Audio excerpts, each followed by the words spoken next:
So we can do what's Hondo on the mic. From Leo's Paradise, random stream drop like a Dragon Ball fight. No lie, plan stream stacking up, but here's a twist in time. Freestyling on the deck like Luffy's punchlines. Up the channels faster than Zoro sword swings. Gaming pop culture, it's the chaos he brings. Talking movie reboots, superhero hype. Hondo passing the mic, now Bishop's in sight. Cutting glitch screen, frame by frame, I align. Laying bass lines heavy, keep the rhythm divine. Dropping fire videos, can't keep up with the pace. Pass the mic back, Leo's leading the chase. Off the rails, no script, just a freestyle ride. Nerdcore king, let the randomness collide. Planning on Leo's got the flow to entice. It's words of paradise, the chaos comes to life.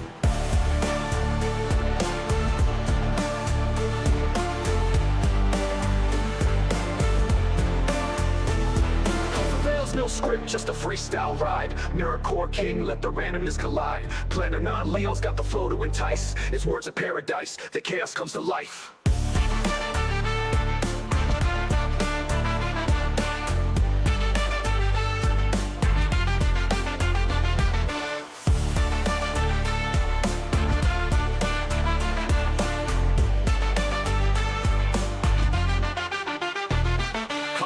No script, just a freestyle ride. Nerdcore king, let the randomness collide. Planning on Leo's got the flow to entice. It's words of paradise, the chaos comes to life.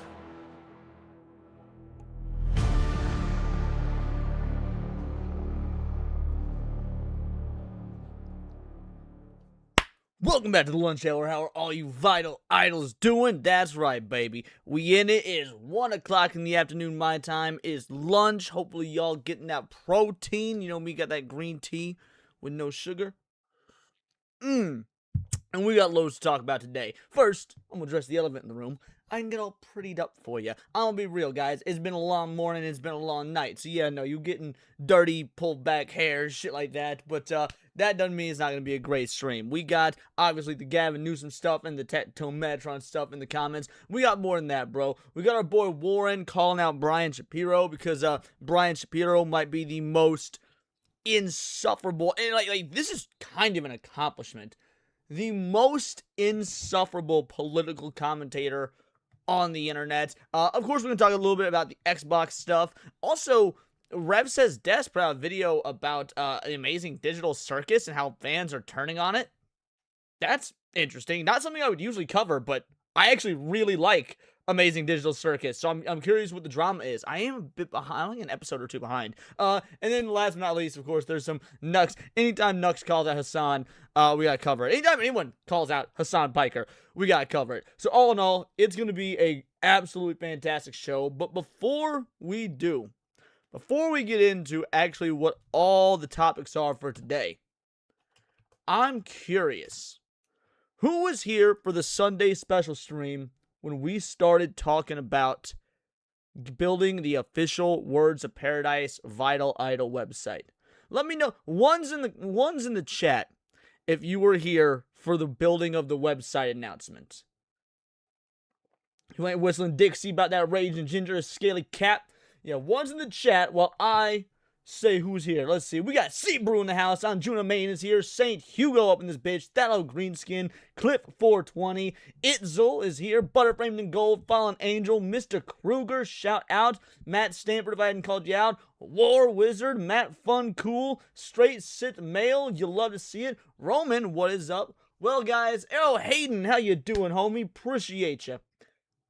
Well, I am pleased to announce the website is under construction, and we've actually made quite a bit of progress between today and Sunday. Now, it is not fully operational yet. I've really only got 2 things worked on, but I feel like I should share it with you guys. So this is the official homepage, Words of Paradise. A lot of this will still be edited, featured video. You know, this will change periodically. Member meme highlight. This is where your guys is the memes that are either posted in the Discord, or I'm also going to get a forum up and running, a forum up and going, and the best memes will go there. This is from Anjuna Main. It will eventually say your names and stuff. Also, this is where like maybe the best stream clips will go. So if you guys stream clip me saying or doing something stupid, this might be here. But yeah, we'll have a members highlight for the best meme. And then the other thing that we've got working on right now is an IM messaging board.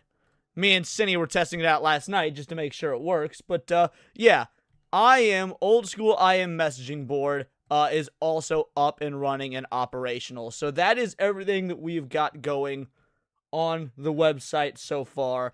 You guys asked, you guys said that you would want an old school style 90s website.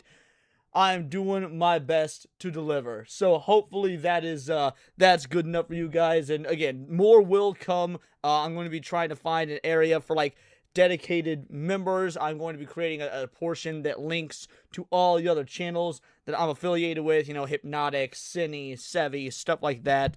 Maybe even New Blackstreet if I want to give the monkey some credit. The forum is what I'm the most excited for, but that's probably what will take the most work, because that will largely be what replaces Discord as like actual old school forums. But that's going to take a lot of work. So all in all, that is the website thus far. Just want to make sure you guys know that, you know, I heard your voice after we covered that video on Sunday and you said you wanted it. I figured that I would do my best to deliver. So I can give out the link now if you guys would like. There really isn't a lot to do there yet, but if you want it, if you want to bookmark it, if you want to tab it, the whole nine, I can go ahead and put the link in the in the chat real quick. Here you go. Again, more features will be coming soon. It is still very bare bones, but we're working on it. We're doing it. Awesome Goku outfit. Thank you. Yeah, I mean, this is just a workout shirt, but it's a super cool workout shirt. All right. Who else we got here? You're saying Hugo says you love to see it. Thank you. Matt Funcool says you like very much. I'm glad. Ichigo versus Yusuke. Death Battle is trash. Thank you for calling it out. Yeah, no problem. What's up, CFH90? It's 5 a.m. I sent you a message on Discord with your pixel idol art. Hope I need your feedback back on that to know if it's good enough. Alrighty, crew. Alrighty. Let's go ahead and get into the content. Normally I start off with an amuse-bouche, you know, a bit of an appetizer. We ain't doing that today, man. We're just gonna go straight in. They're turning on Gavin Newsom. And in case you guys want to just voice your disdain for Gavin Newsom, don't forget, there's the Gavin Newsom tears bar, right? The Gavin Newsom tear jar is available. Alright, let's break it down. Governor Gavin Newsom gave a speech to a group of people that were predominantly African American.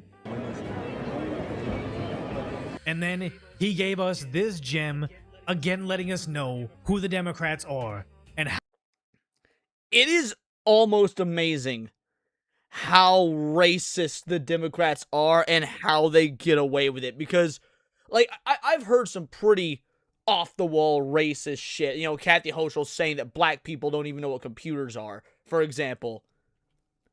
But this is almost worse. And by worse, I mean better for us. Out what they think of us minorities. I'm not trying to impress you. I'm just trying to impress upon you. I'm like you. Would make sense if he. And here we go. Matt Stanford beat us to the punch, dropping $10 in the Gavin Newsom tears jar. I'm just like you. I can't read either. Newsom to a room full of black people. And that's literally what he did. That is like he told a room full of black people, I'm just like you. I'm also retarded. Like, holy shit. It's a bold strategy, Cotton. Let's see if it pays off for him. Shout out, Matt. Thank you for the 10 banger. Way to get us started off right. Bragged about something, but it's far worse. No better than you. You know, I'm a 960 SAT guy. I don't know, is that a good score? And By the way, no, a 960 is not a good score. Like, a 960 is, I don't know if it's a bad score, but it's certainly not a good score. I believe, for example, you need like a 1280 or something to get into law school, like on average. I'll have to check that real quick. Let's see. Average SAT score to get into law school. I believe it's like 1280. Oh, sorry, that would be the LSAT, not the SAT. That's the LSAT. So 120. So all right. So what is the average SAT score to get into? Let's just say you get into Harvard then. Because yeah, I forgot the LSAT's different than SAT. My bad. Yeah, 1540 to 1550 on the 1600 point scale. So it's a 1600 point scale. So he did not do well. I mean, like, assuming he's even being honest, about his SAT score. Yeah, 1,600 point scale, and he says he is like a 960 or something. So that would almost be considered like a fucking F. Like the dude is a failure, and he's saying, "Hey, black people, I'm just like you. I'm a failure." You know, and I'm not trying to offend anyone. Trying to act all there if you got 940. Also, what is up with these dudes sitting like this? Look at. This is not okay, guys. This is not okay. Like, I don't know if y'all can see it, but my legs spread, bro. My legs are spread. Sitting like that is, ooh, man. These are chicks, dude. These are just some of the ugliest chicks you've seen. That's what the comparison that I'm making at this point. But literally a 960 SAT guy. Okay. I cannot. You've never seen me read a speech because I cannot read a speech. How are black people cheering for this? How are he is in a room full of black people and saying, "I'm just like you. You've never seen me read a speech because I can't read a speech." And black Democrats like, he just like me. He was Kangs and shit. Like, are you fucking retarded? You actually might be proving his point. I don't want to call black voters retarded, but if you're cheering for him saying this, you might be retarded. Maybe the wrong business. I think he thought he was getting laughs. I think he thought that was an applause break of him saying, "I am illiterate." Again, To be. this guy really went to make a speech in a group of predominantly African Americans with an African American host saying, "I'm just like you. I'm illiterate." Now, The best part about this, dude, the best part about this is that in the 2028 election, it will likely be Gavin Newsom versus JD Vance, right? I imagine that's the way it's looking right now. Obviously, things are subject to change, but it's looking like it'll be Gavin Newsom versus JD Vance. So you've got the illiterate Kindle versus the man who wrote Hillbilly Elegy, came from nothing in Appalachia to being the vice president. The absolute hilarity that somebody who was born like in the Smoky Mountains or whatever and effectively like lived as if it was the 1930s by comparison to the illiterate Kindle here will body him in a debate is like, look, I get it. Things are bad right now. Things ain't too terribly good right now. But we are still living in the best timeline. Gal Carry Monfred, 2banger says, retard! For fucking sure. Retard. Thank you so much, homie. Truly appreciated. the worst part about it, sometimes you can say something, and I do too. You get talking, you start a sentence, you're very Michael Scott, you don't know what your point is, and you just kind of ramble, hoping and praying you're going to get to the point in the middle of your speech, and you're going to remember. Okay, what Decoy is talking about absolutely happened to me in today's video. There's a part of today's video where I'm defending Leaflet and what was going on in the Discord, and I just start rambling because I totally forgot my point, and when I rewatched it back during the editing, I'm like, yeah, that part's not going to make me look too terribly good, but I also don't want to re-record it because then it's an inauthentic reaction. I fucked up. So, if you guys end up noticing that point if and when you watch the video, which you should have already watched it, it's been out for a little over an hour now, feel free to call me out. What you meant to say? But no, here he is doubling down. Like Sean Hannity, we posted a 3-minute clip of him saying, a 960 SAT makes him like black Americans. Let that sink in. Essentially saying he's illiterate, and then saying, you don't give a crap about the President of the United States of America posting a video of Obama or calling African nations S-holes, but you're gonna call me a racist for talking about my lifelong struggle with dyslexia. That is not what you were... Or, actually, let's give him the benefit of the doubt, because it's funnier that way. If you were trying to talk about your lifelong struggle with dyslexia, you did it in the most profoundly stupid way that it did go on to prove that you are a moron. Like, if you couldn't acknowledge it, if the vast majority of people read what you were referring to, read what you were talking about as not in any way indicative of dyslexia, then you're an even worse speaker and orator than you are a reader, and you have dyslexia. Also, let's be real, a meme's a fucking meme. Like Trump posting an ape version of Obama or whatever as a meme is funny, and most African nations are shitholes. When Somalia didn't make rape illegal until 2019, yes, it was completely legal until 2019 to rape. That is a shithole country. That's not racist. That is a factually accurate statement. Vagabond for a 5-banger. Oh, good Vagabond's here. Let's hear what a black man has to say about this. I, as the white person here, should defer my opinions. Let's see. Vagabond for a 5-banger says, I would say most black voters are retarded. They only vote on what they think was not told was racist. Fuck, he's a coon. Ban this coon. No, shout out Vagabond. Thanks for the 5-banger, homie. Spare me your fake outrage. And the funny part is, not even funny. This is horrifying. This is horrifying that he's the Democrat frontrunner, a guy that thinks that he could pander to African Americans by saying I'm illiterate and I get bad test scores, but then blaming dyslexia. But it wasn't long until people said, no, that was him talking to blacks saying, I'm like you because I'm illiterate. But when he talks to whites, it's this. I haven't seen this clip. This one's new to me. Let's go. Beyond parody. You've written a hell of a book, and I don't say that lightly. I went through it in a quick hour and a half, almost 2 hours. And trust me, I don't read very fast.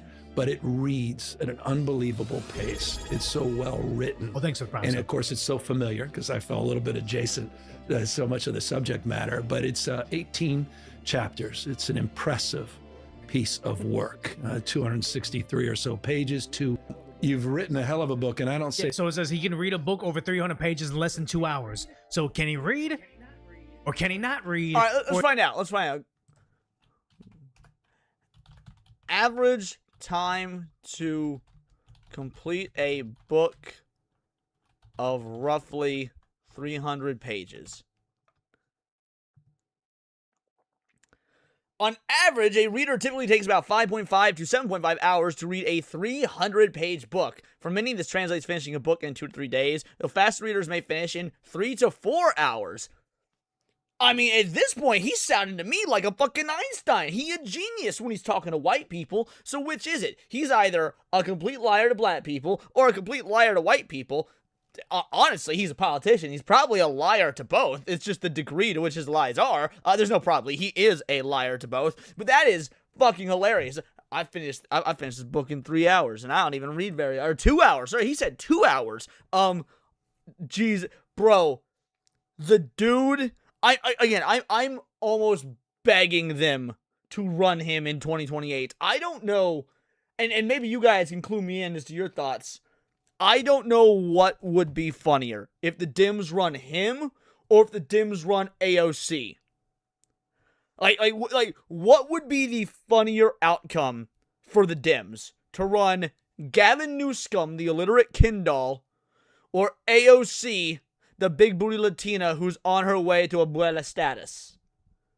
I'm either way, we are in for such a great, but like just a treasure trove of memes. Or is his ability to read him trying to, what is it, code switch? Like when you see your friends, you talk a certain way. When you see your boss, you talk a certain way. I understand that. But this says a lot about what I think about my friends and how I'm speaking, and what I think about my boss that may have like a master's or a PhD or just be someone very accomplished in their career. And to be field. fair, I'm not immune to this. I code switch. I do.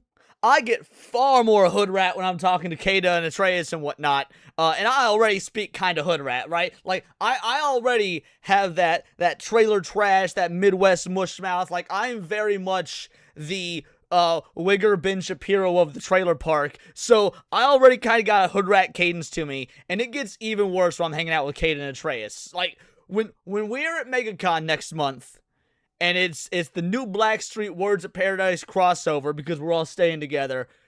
Them videos and streams gonna be wild. So code switching is something that folk inherently do. But it's so much funnier when a politician like Gavin Newsom does it. But if you think that your way to relate to the African American group crowd in Georgia is to say I'm illiterate and I got bad test scores, and you saying, "Hey, look, I read your book in 300 pages in a few hours," when you're talking to whites, shows us a lot about what's going on. What up, Foulball? How you doing, homie? Inside his head, because sadly, this isn't the first time he's tried to pander to them. Here's him. I think this is the All the Smoke podcast. Who they're two basketball former NBA players. It's Matt Barnes and Steven Jackson. I think their podcast is good when they're talking to. Like, look, okay, this is gonna sound gay as fuck, but stick with me here. Dude has a nice jawline, right? Dude has a nice jawline. How many dumbass women, and I mean dumbass women, would hear every single retarded thing he said, all the racist shit he said? How many dumbass women would look at the state of California and have the facts in front of them? Oh, since he's been in power, they've spent roughly 21 billion on homelessness, and yet the problem keeps getting worse. He hasn't been able to fix it, and they will still vote for him because he's got such a pretty face.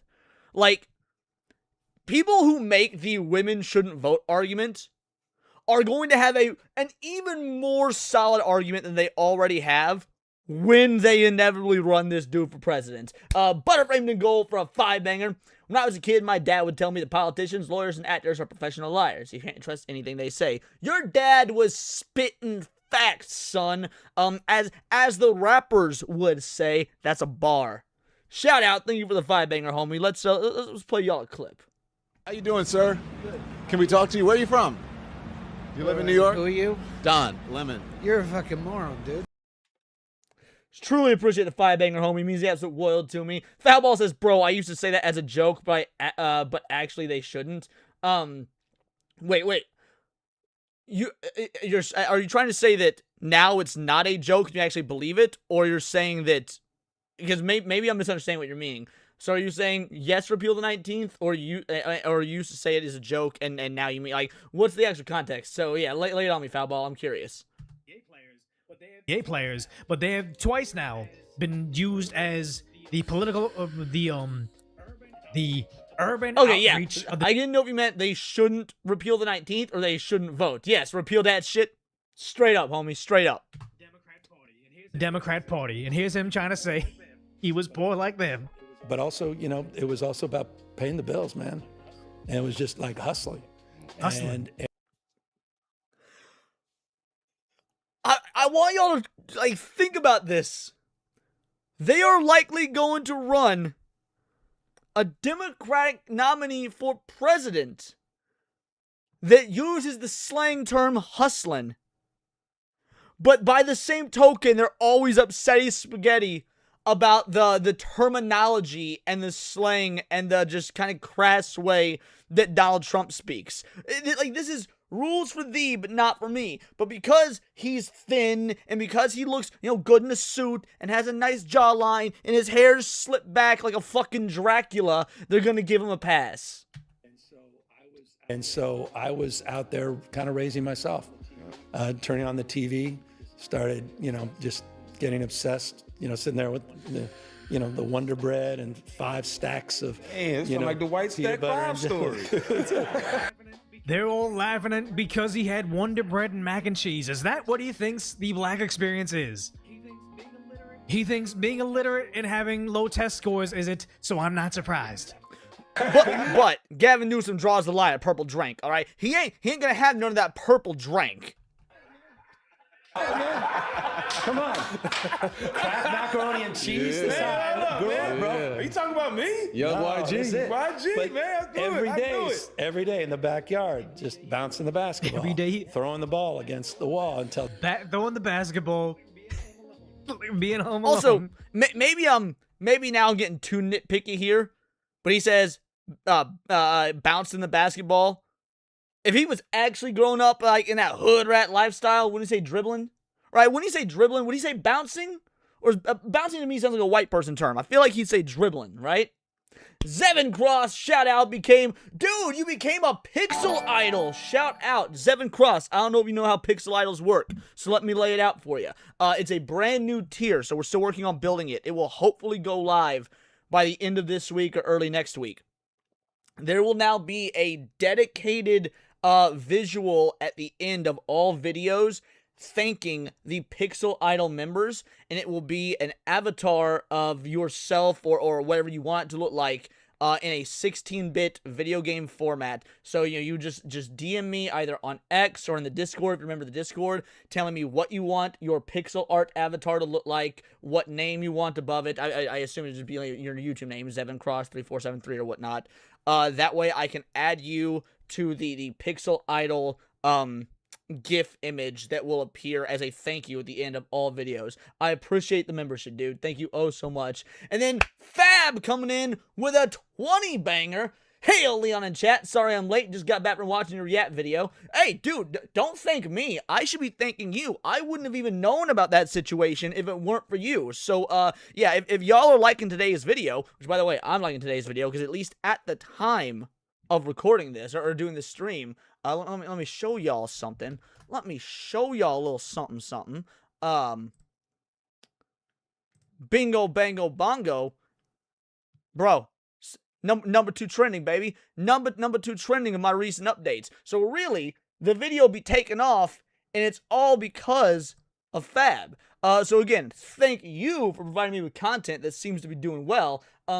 Hope you were well. Oh yeah, you mentioned women and voting. I'm one who believes women shouldn't vote for various reasons. See, and it's coming from a woman. Just like how I will default to Vagabond earlier, since he is a black. I will default to Fab as a woman.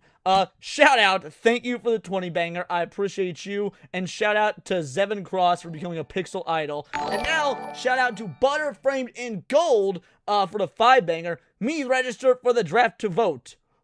Me register for the draft to vote. I love how that's caveman speak. Women should make babies to vote, but only get a third vote of a vote per child. That would help population growth. So you're saying that women get the right to vote if they are married and have kids? Is that what your argument is?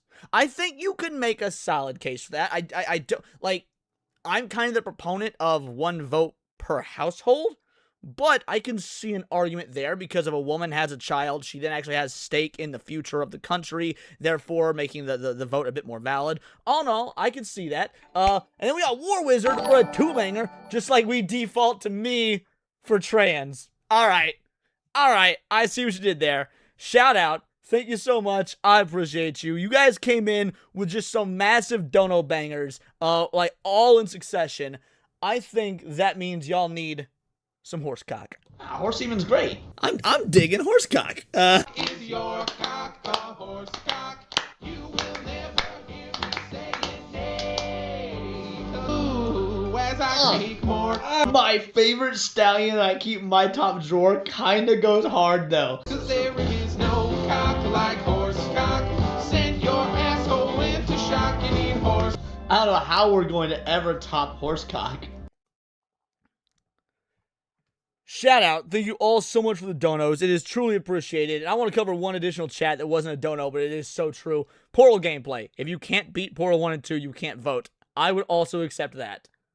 Alright, let's keep going. And lastly, again, Zevin Cross, for becoming a pixel idol, make sure you message me on Discord or on X so that we can get your pixel character built for the end screen. Thank you again. Every day he's hustling, yes. Every day he's hustling, yes. The ball is just like fraying, man, and your arms Entertaining falling yourself. off. That's it, whole thing. So just and then then this student that was shitty student is in the back with his head down. All of a sudden, started throwing the baseball a little faster than everyone else, and started make a few free throws because I was sitting there practicing 500 of them every damn night. And in high school, I look up in the stands, my dad's back up there. Okay. Oh, absentee. Damn it, I was gonna make the joke, but I didn't pause it fast enough and Decoy beat me to it. Fuck! He fought now. No way he tried to relate with them on the All the Smoke podcast by saying I had hoop dreams, I was forced to eat crappy cheap food, and my father wasn't around. No. You don't get here with this beaming face of like, yeah, you guys are laughing. It's crazy, right? Because like, now growing up in the Midwest, especially in like small towns, there weren't a whole lot of black folk. I'm gonna be real. There weren't a whole lot of them. I didn't encounter the swaths of the blacks until I grew up and moved to the city and shit like that. That being said, in the small town I grew up in, with the limited number of black folk we had, they were all three rather well educated, and their families did rather well. They always had nice clothes, nice shoes. I know for a fact Devontae did pretty goddamn well in school, even though he was kind of a prick. Andre did well in school as well. He was about a year or so below me. Like, again, I went to a town of, we had like 1,200 people in town. There weren't a lot of black people, but there weren't a lot of people in general. But the point is, like, this stereotype of black people is like fucking disgusting, dude. Because all the black folk that I grew up around, they did well. Or I guess their parents did well. They were kids, but their parents did well. They were respectable. Like they were just cool dudes. Well, again, Devontae wasn't cool. Devontae was a fucking prick, but not because he was black, but just because he was an asshole. And yeah, I grew up. I moved to the city, and yes, obviously you see a whole lot of hood rat shit. But being in the Midwest, there's also a whole lot of white hood rats. I've seen so many more white hood rats than I have black ones, just because we've got so many more white people than black people. Like, it's absolutely insane to me to pander to this fucking degree. I don't understand how anybody in their right mind can vote Democrat when this is their main fucking platform. Even though he was met with silence and crickets here. This is what he thinks of you guys. And it's like, man, and then he's bringing his friends, and you're captain of the team, and you're like, gee, and it just saved me, and it got me into college. Hoop dreams saved him and got him in college. Now again, him saying Kraft macaroni and cheese and bread, but then again, you found this, and Wokeness said, Gavin, I grew up poor. Newsom was in the San Francisco Chronicle in 1991. Children of the rich. 1991. And mind you, this is before the ubiquity of the internet, right? So that means this old magazine or whatever it was, your newsletter, was archived and put on the internet for posterity just to come back and bite him in the ass and disprove his entire ass narrative 35 years later. Isn't quite aligned with the Kraft mac and cheese absentee father that wasn't there. Gavin Newsom, with all these other people, feature that ran in San Francisco Chronicle on December 12th, 1991. This character right here kind of interesting to me, because he looks like a mix of that bitch-ass Clavicular if he did the fusion dance with, like, Jason Mewes, right? We're looking at Clavicular Mewes here. 7 cross for a fucking 50-banger. I don't have access to the Discord, homie. Also, I'll be to DM you whenever I can. I'm at work listening to you. Well, dude, shout out. If you DM me on X, if you don't follow me or we don't follow each other, it might go to my request tab. So I apologize in advance if it takes me a minute to get to it. I get flooded with DMs on X, but I will get to it. Absolutely. So just make sure you specify, like, if your name is ever on X, specify like, who you are and whatnot, just in case, because like people on Discord might have different names than X. If you don't have access to Discord, by virtue of being a member, you get access. I just have to update the link in my community tab if you want to join. We will be retiring the Discord in the near future because of all the ID verification changes and whatnot. We're going to be looking for alternatives and doing some other things. So the Discord won't be around probably about a month or less. But yeah, either way, as long as you're able to get in touch with me, we'll make sure it happens. Thank you so much for the 50-banger. You're an absolute fucking legend. Let's go ahead and play you a clip. You know what? I don't play this one very often. Not like this one a lot. It's for all you Toonami fans, you old school Toonami fans. If Gavin Newsom's gonna be racist, we'll be racist too. So here's the deal. Life doesn't always want to be your friend. Sometimes it'll feel like life wants to hurt you. That was a downer. But you can't just hide. because nobody likes a quitter. Your ass don't hurt. I'll go first. You gotta take chances. This fire isn't gonna stop me. They never said it was gonna be fun or easy. Subscribe to New Black Street. Subscribe to Atreus. And yeah, I'll catch y'all next Saturday. Jokes aside, subscribe to my boy Atreus. He's a absolute fucking gem. I love that motherfucker. And yeah, dude, thank you again for the 50 banger. You absolute legend. Hopefully I'm giving you something like to ease your mind while you're at work. I mean, that's the goal of these lunch hour streams. I specifically schedule them this time for people who are working. That way they've got something to pass by their day. So I'm glad that it's doing that. Let's keep going, crew. This was him, and also, yes, I was born a poor kid. Most stylish Gavin Newsom. Even when somebody reposted this, Gavin Newsom, he was saying, oh man, I missed that scarf. If I'm not mistaken, this is a Burberry scarf. This is him in high school with a designer scarf that I think retails at like $500 right now. I mean, I think the worst sin of all isn't him lying about this or him lying about this. Is him trying to say he made it through hoop dreams. He pitched for this team when... You don't have to be a baseball expert, a basketball expert, or just anybody athletic to realize this is not an athletic man. But the funny part is, Newsom talked about how he has low test scores, can't read, and Nicki Minaj, who's becoming incredibly based,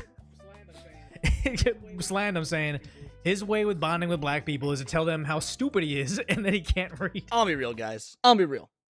First of all, thank you so much to C-Brew for the 2-banger. Work sucks. Here's my... Work sucks. I know. Shout out C-Brew. Thanks for the 2-banger. So I used to be a chief Nicki Minaj hater. And I'm talking... But this is before Nicki Minaj really blew up. Because I found out about Nicki Minaj real early. Because I was a fan of VH1, right? VH1 and VH1 Classic. And she was on VH1 real early in her career. We're talking like... It's been like 2009, right? People don't realize how long Nicki Minaj has been around. So this is like 2009, maybe 2011 at the latest. And Nicki Minaj was in an interview, and she compared herself to James Brown. And at that point, I'd never heard her music, and I didn't care. I was livid, right? I was fucking livid. I became a chief Nicki Minaj hater in like somewhere between 2009 to 2011, purely on the basis of her comparing herself to James Brown. I was like, ain't nobody fucking comparing themselves to James Brown. Like, who the fuck do you think you are being this up and coming music and comparing yourself to fucking James? Like, it made me livid, right? Anyway, fast forward to 2025, 2026. Dude, Nicki Minaj kind of fucking based. Like, I'm becoming a fan. And I'm not even denying her skill on the mic. I'm not even denying her skill on the mic because, like, I can't. She is good at what she does. I was just so livid all those years ago about that pompous comparison of herself, even in her early ages. But yeah, nah. Pretty base Nicki Minaj. This means my first read on him was correct. He's been handed so many things and put in high positions he's never earned or deserved. Do you want to know the craziest part of this footage that will haunt him forever? He's literally slowing his speech down and speaking in a sporadic cadence. Wait, is he? Let's hear him talk to these people.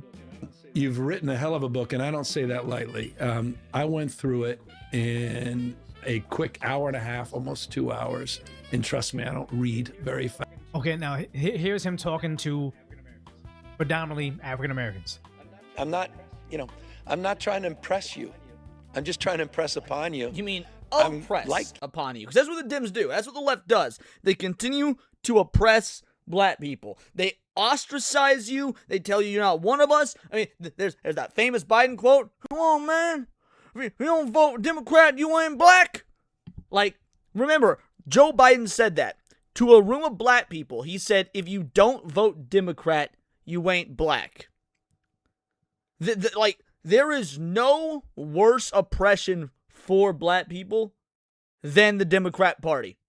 And it's so blatantly obvious to see. AOC does it. Ilhan Omar does it. Gavin Newsom does it. Biden did it. Kamala Harris did it. The only, off the top of my head, the only, like, legitimately, you know what, I was going to say passable, but I'll end up saying good. I like these guys. The Democrat politicians that I actually quite enjoy.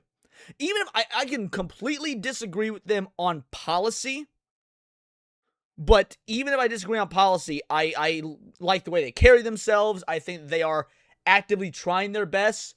Ro Khanna and John Fetterman. I will give props, even if I disagree with them on policy, to Ro Khanna and John Fetterman. I'm no better. He's literally Nicki Minaj's debut single was Bedrock with the Young Money Group in 2010. Okay, cool. So it was probably 2010 to 2011 when I saw that interview. I appreciate the fact check, Future. Shout out. Oh, right. Obama told blacks to vote for him just because he was also black. Yeah. You're reading him a book. You say, oh, look, here's the I don't know here's a cat and he's in the hat. And see, everybody see the hat that he's wearing? Wow. Than you. You know, I'm a 960 SAT guy. He's dumbing himself down. It's true. And, you know, and I'm not trying to offend anyone, you know, trying to act all there if you got 940. But literally a 960 SAT guy. And this guy's just gobbling it up. Obviously, there's people on both sides of the parties that just want to nod their head and smile no matter how they're being treated. I say, he's not telling them that they're probably stupid and probably can't read. He's literally slowing down his speech to make them understand the words that are coming out of his mouth, as if they're kids. Same thought. That means he really believes they're slow. He's not just saying it. He didn't misspeak. He believes it. Do you love it? Do you love it, black people? And that's the thing is, there's something so powerful about the end of this tweet. Do you love it? You just love it, black people? Like, I don't know. I can imagine her saying this. I can hear the cadence and the tone in which she would say that if this was spoken instead of written. I honestly think this is the filter. When they say incredibly racist things, and they've said incredibly racist things a lot, is it's almost to filter out the people intelligent enough to say, hey, like, I know we've all seen it, right? I know we've all seen it a million times, but I gotta play it again. Kathy Hochul, black people don't know what computer is.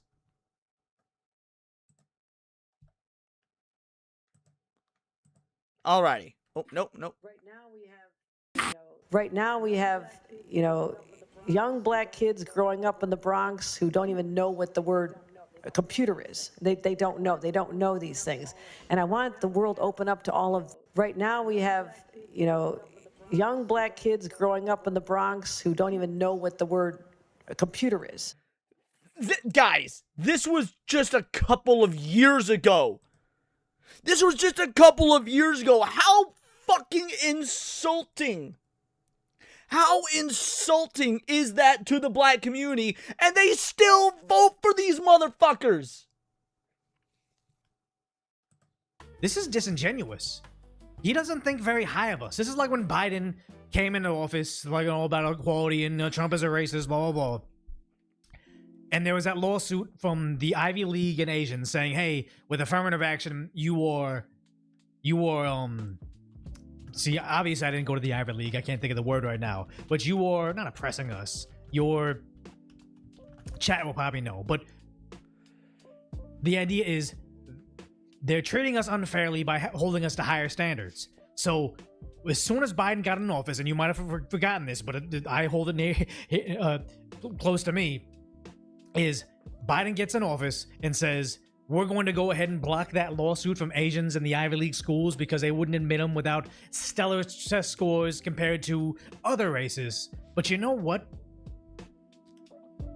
By the way, don't forget that is another thing that the left did, specifically the left, is that because of affirmative action, because of everything that was like, oh, we need to support black people and whatnot, they opted to not grant entrance to do these high Ivy League schools and high-level colleges for Asian students that scored exceedingly well, and instead they gave those positions to black kids who scored exponentially lower in the effort of equality and equity and fairness. And guess what happened on a 90+% scale?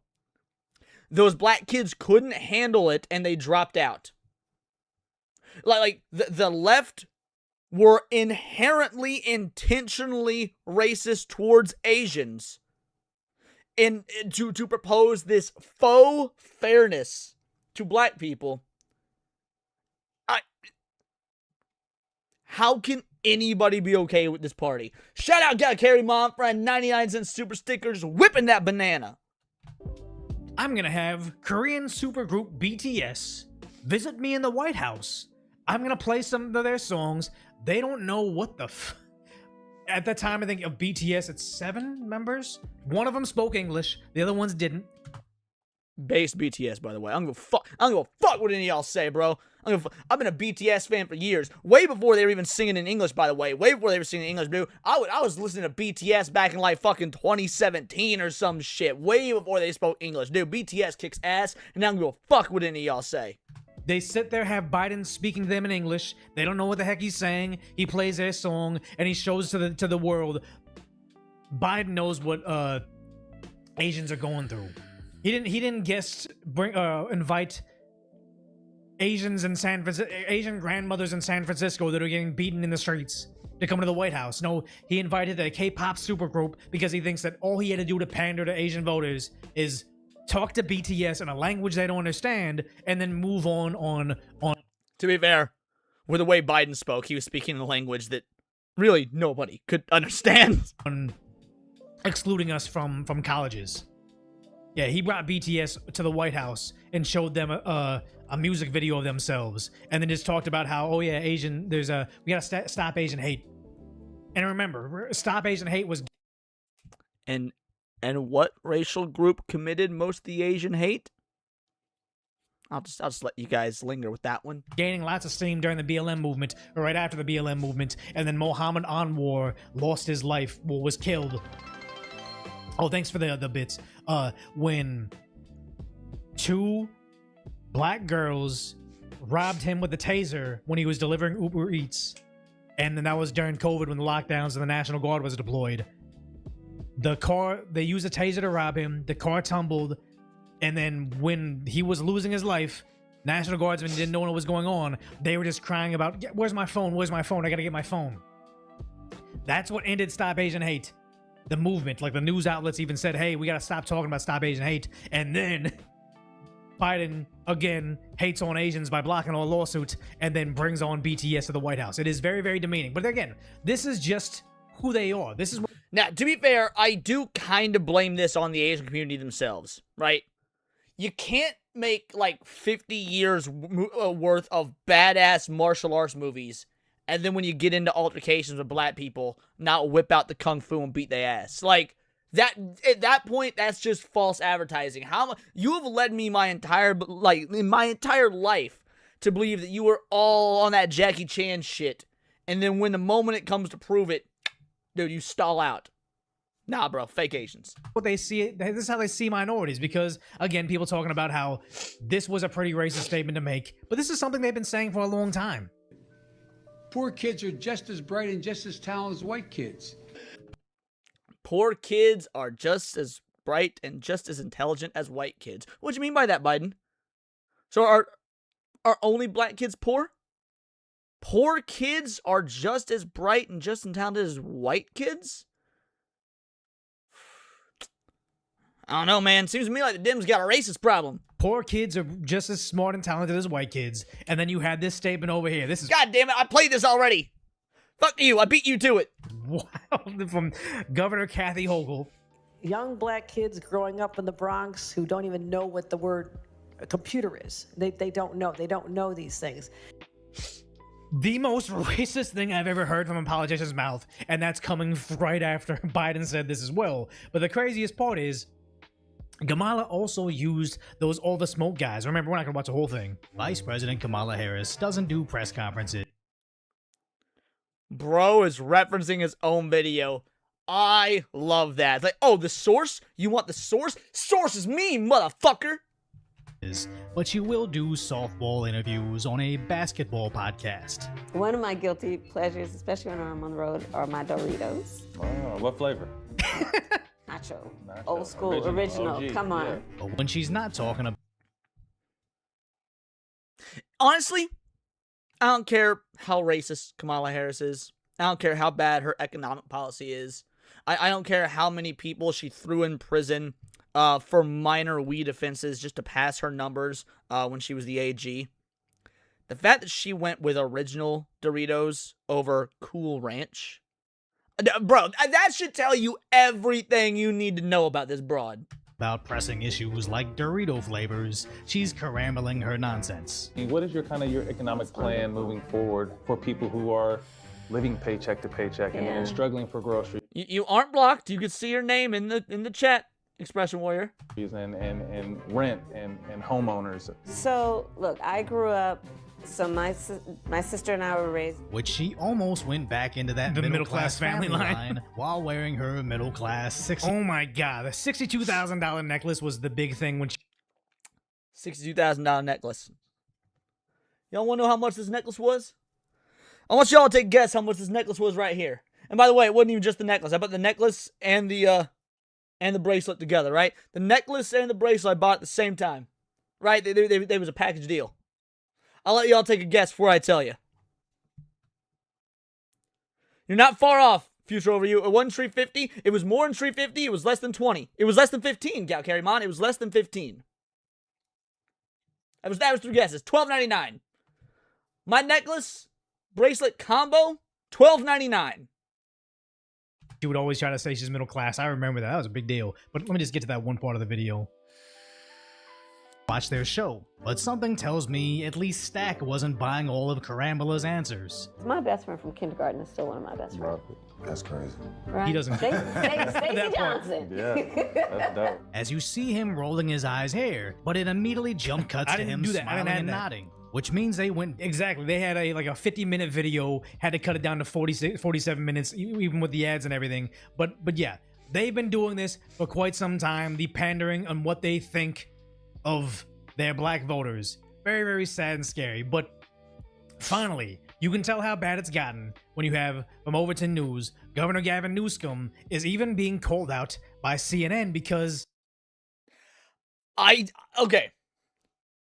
When I say this, I need to apply this properly. I do not trust CNN. Now, mind you, I don't trust Fox either, or ABC. None of the big mainstream news organizations. And frankly, a lot of even the indie ones, you know, like the Daily Wire, shit like that. Like, they're controlled opposition. They're bought and paid for. You know, the stooges of Israel in the Daily Wire's case. So this isn't me capping for CNN or Fox News or Daily Wire or ABC or any of them when I say this. But I do think it's worth pointing out. Have you noticed the uptick in borderline good CNN reporting as of late? Like, at least by comparison to, let's say, 2020, 2021, compare that to now. There is a marginal improvement. That they're still not the good guys, and you still should not trust a single word they say. They are the Commie News Network. But they're at least trying to trick you into believing that they're following the zeitgeist. He's toxic. Yeah, he wants to be president, but anytime you platform him and show him love, you are essentially saying that the things he does and the way he sees the black community is the way you, too, see them, and nobody wants to be a part of that. Eventually 20 businesses. We had about 1,000 employees at peak. Not saying that to impress you, but to impress upon you how entrepreneurialism is defined. Wow, he really loves that phrase. Not saying it to impress you, but to impress upon you. It's not as smart a phrase as you think it is, homie.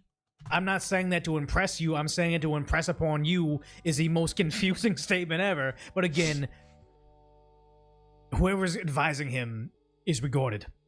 But it was also defined in relationship to the Getty family. And with that came this notion, well, it was handed to you. It was given to you.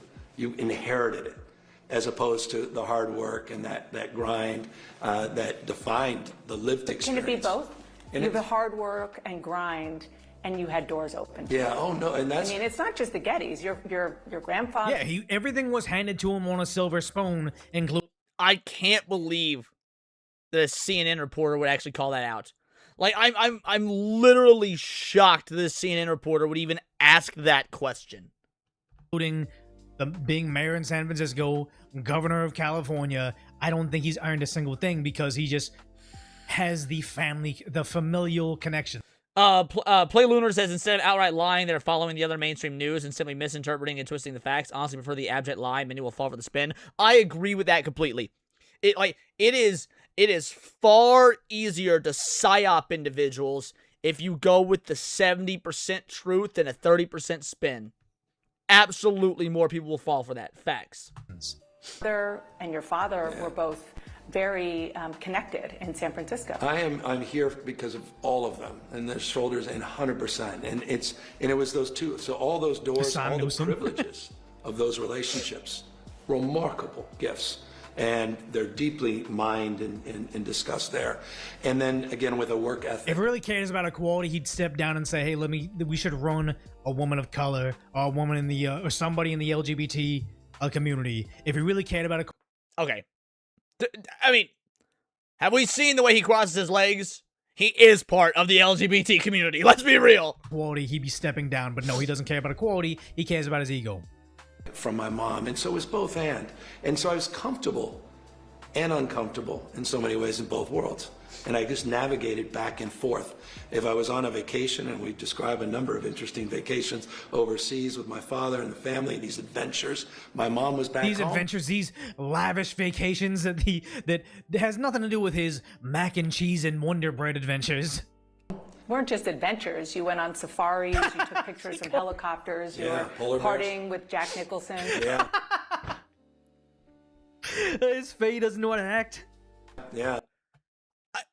I don't know what to say, guys. I'm shocked. I've not seen this interview. I've not seen, and again, I'm not crapping for CNN. They still the Comedy News Network. But well done. Look, I am not but an honest and fair man. I'll give credit where it's due. That's someone we described that in there. It was extraordinary. Exactly, Future Over You. Thought his dad was absentee. Where was his papa at? How was he going on safaris without his papa? Yeah. She calls him out to his face saying, "You are not this hoop dreams Wonder Bread kid that was all athletic and that's how you got your father back. No, you're a con artist." But the bigger story right here isn't him being a racist on television, isn't him getting all afraid on CNN. Is Cam Higbee finding that California government paying protesters over $100 million. Shire LA, which is this. I thought this was open news. I thought everybody knew about this. Yes, many of the protesters that we see at all these events, Antifa riots, anti-ICE events, even going back to the BLM riots of at least George Floyd, if not earlier BLM riots, many of these protesters are paid activists. That doesn't mean they all are, or even the majority are, but many of them are. This has been proven time and time again. So, what is this? What is the represent? What is the what do you call it? What do the letters represent? Doesn't even say. I just know that it stands for something. Chat will let me know. But they said the Shire LA is taking over $100 million alone in taxpayer. Oh, Chicano Resources LA. Okay. In taxpayer funds, according to state expenditure website. Based on the website, Shire LA's primary function is protest-related activities and left-wing advocacy. They have been protesting and advocating since 1986 and take credit in Newsom's policies. Oh, yeah, if you want to support Cam Higbee, here's all his resources. But they say, Coalition for Human Immigration Rights, 36K, 54K. I guess they get a refund. 36K, 54K, or this is like a double payment. And 142K in one statement. My God. And here's the thing is, what exactly have we been funding? Well, remember those protests? This is back in 8 months ago. Forced them to do it, as these police horses are actually doing a great job at crowd control. But these war zones in real life Umamasume, baby. Real life Umamasume. Let's go. California. Los Angeles County. This was funded by the U.S. taxpayer, apparently, because I jumped ahead. Sorry, by the U.S. taxpayer, and to the tune of $100 million over the however many years did it say? Congratulations, folks. Your taxes, which shouldn't even exist to begin with because taxation is theft, your taxes funded fake riots and fake protests as a way to fearmonger. And by the way, this is a uniparty issue. This is not just... I've been dogging the left a whole lot of this video for obvious reasons, but this is a uniparty issue. This is absolutely happening due to shadow government puppeteering behind the scenes. Congratulations. Every single time you go buy yourself some food, you get yourself gas at the gas pump, you pay your taxes out of your fucking working paycheck. It is funding this division. It is funding this misinformation. It is funding the abuse and neutralization of your rights, your God-given rights. This is the cyberpunk dystopia. Okay, since 1986, but yeah.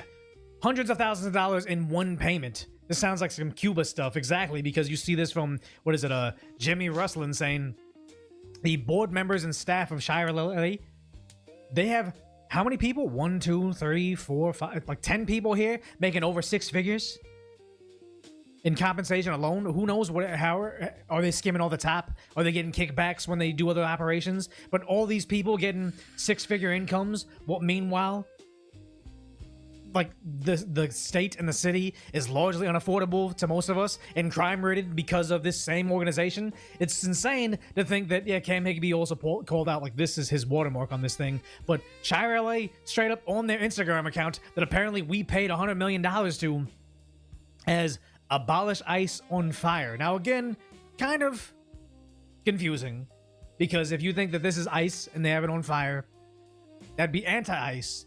But this is like abolish ICE. This is like what's anti-ICE? Confusing, but again, we only give them $100 million, so we can't assume they're gonna be that smart. Catch you later, Freeze Special Warrior. Thanks for dropping by. Jinx Reality found everybody posting this thing from Cam Higby has his press office saying, false, the state has not given any money to any political organizations, but they keep on reposting the same thing over and over to anybody that posts it, and the more you scream and shout, this didn't happen, doesn't make me believe it anymore. Because we know you guys are liars. Do I think the central banks are pulling the strings and Epstein's the mastermind behind it all? Well, I mean, the central banks are not the ones pulling the strings. The central banks are tools of whoever is pulling the strings. Whether it be the World Economic Forum, whether it be some sort of shadow government, whether it be the Illuminati. There's a million words for it. The central banks are a tool for whoever's pulling the strings. Whether Epstein is the one pulling the strings or he's just the guy who is making sure the strings get pulled properly is kind of irrelevant. And the crazier part about this is Cam Higby found they gave $400,000 to another protest organization. A Community for a Better Environment is a partisan political advocacy organization that advocates against climate change and for the abolition of ICE. Again, what should be incompatible movements. Just like how if you were Slavic... Wait. Advocates against climate change and for the abolition of ICE. But if the world's getting warmer, we need more ice. Y'all see what I did there? Y'all fucking deserve me. I'm a genius. Ukraine, you're against Russia coming in, a fascist dictatorship coming in to take over your country, and then right after it, you were Free Palestine. They seem kind of incompatible movements, but they're the same group of people. You would think climate change activists and anti-ICE activists would be separate, but again, same thing. One of their primary functions is hosting and organizing protests in California. CBE openly hires protesters on their Instagram page, so they're paying people money, but we apparently gave them almost $500,000. Yeah, what is it? Gavin's $500 billion train never built. It's all fraud and what? Fab comes back with, "Ice joke, Leon." Well done. Good follow-up. Behind the face of what I see as just a racist. He's like outright racist, but somehow he became the face of the Democrat Party. And the worst part about this is... What do you mean somehow became the face of the Democrat Party. Like, that historically tracks. You gotta remember, the Democrat Party was the party of racism. The Democrat Party were the ones who were against freeing the slaves. The Democrat Party were the ones that founded the KKK. LBJ was the one who has that infamous quote, "I'll keep them inwards voting Democrat for the next, what was it, like 80 years or something like that." The Democrat Party was the one that fought against the civil rights movement. So it actually makes sense that here we are in 2026 because it's like poetry. It rhymes. That the face of the Democrat Party is a notorious racist. Is the red pill that Californians are seeing, or Los Angeles residents are seeing. Homeowners in fire-ravaged Pacific Palisades say they're now getting non-compliance notices in the mail over brush clearance inspections, even as their burned lots sit empty waiting to rebuild, so they can't get to their land. I think that... And the Democrats don't care if they can't get their land. After all, that land is stolen land. What is it? Karen Bass told Trump, "Oh, we're gonna cut all the red tape. They'll be able to build in 48 hours." Over a year later, they can't rebuild. They can't get the... Over a year? Bro. As a long as 48 hours. Permits. Now there's rumors that there's gonna be land grabs now. Like, people can go and buy the burned lots. But also, they're being fined cash for not being able to clean up their area. It's wild. This is one of the properties where the owner received one of those bills, and you can see they don't feel like there's a whole lot of brush back here, mostly just dirt, and they're angry. That is insane. The state of California, like, this is communism at work. All the fires that happened in LA, in the Palisades last year and a half ago, what have you, burned these people's lives to the ground. They've got nothing now. I mean, to be fair, this is a really wealthy area. They probably still have something. They're able to go to other homes. Point is, they lost so much. And now, because there's been no rebuilding, now because this is an area that's effectively unlivable, the state government is fining them for the uncleanliness of these neighborhoods. These neighborhoods that were ravaged by fire, by natural disaster, or unnatural disaster, depending on what conspiracy theories you believe, that I also happen to believe, that the government was supposed to come in and assist in the cleanup with, because it is just that, a natural disaster. They have done nothing about it. The money has long since dried up, just like the air in California, and they are fining the residents for the fact that the plots are unclean. This is actual communism, and this is disgusting. Yeah, this is diabolical, not in the colloquial way that we use it now, but in the actual historical and definitional term of the word diabolical. In fire-devastated Pacific Palisades, another punch to the gut for families struggling to recover. The government is charging people. I wanted to get through that. Look at what we're looking at on screen right now. The government is charging the residents a fee for not having this cleaned up when it was ravaged by fire. Oh yeah, they did do that, Vagabond. They punished people for going back to where their houses were. So hypothetically, if they went back to try and clean it up on their own because Big Daddy government couldn't do it, or couldn't refuse to do it, they then got punished for doing that. It is the ultimate damned if you do, damned if you don't situation. It's one final blow, after they screwed us over. Because they don't want you to fix it. They want you out so they can build their 10-minute cities, or they can sell it to their buddies in China. Like, what up, Tebow? This is exactly what happened over in Lahaina in Hawaii. It's happening in Los Angeles, and you almost fear, what new real estate will they grab next? Yeah. Who's buying this real estate? Bill Gates? Some other big tech or big real estate entrepreneurship? China, maybe? Is it China? Like, the whole lot of farmland been purchased by China. Again, Bill Gates, Oprah Winfrey, several other vastly wealthy individuals bought a whole lot of real estate in Hawaii after the volcanic eruption a couple years ago. Like, there is some, again, to use the word, diabolical shit going down. To take money. Almost 14 months since the deadly fire, and some residents are now receiving bills like this from the city of LA, charging them $31 for alleged non-compliance with brush clearance rules. I was a little astonished because there's no house and there's no brush. Even on lots like Carol Sanborn's, where her home of more than 40 years was... Even if there is brush, let's just say hypothetically, even if there is brush, why are they being charged? The bitch burned the fuck down in a fire, and you were supposed to come in and rebuild. It's been a year and a half. Dude, I remember watching Joe Rogan a year and a half, 2 years ago, and he was showing footage. If I recall, it was his own footage that he recorded. This would have been more, actually, this would have been longer ago than that.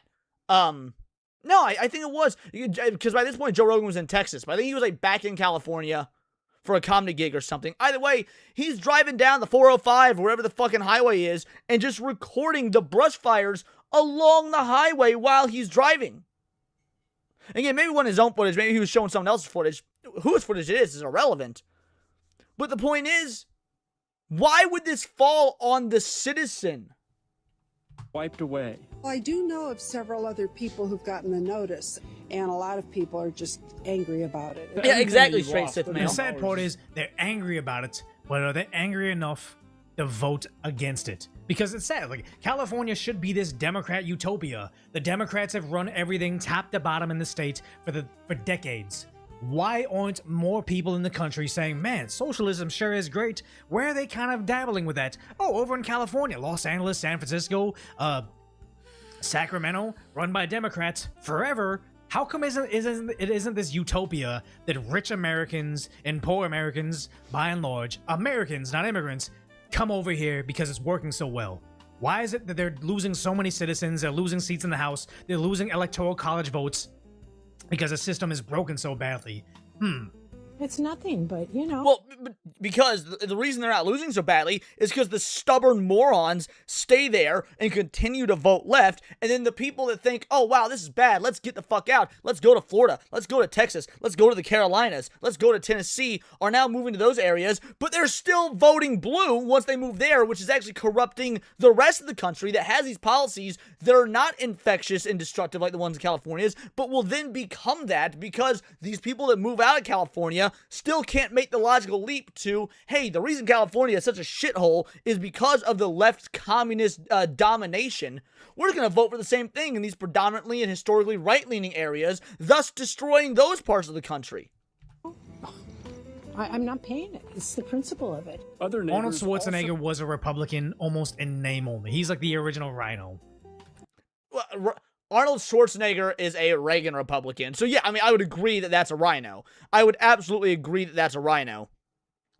But he's a Reagan Republican in that, yeah,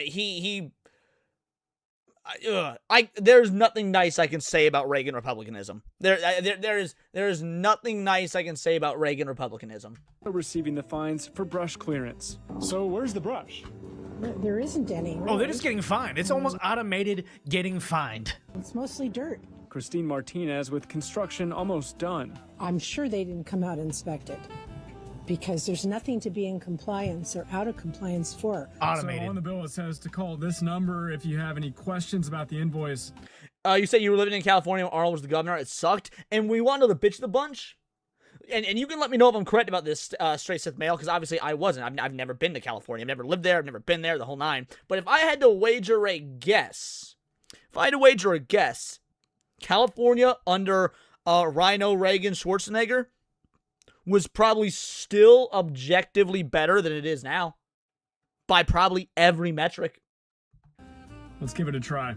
The mailbox of the person you are calling is currently full and cannot accept new messages.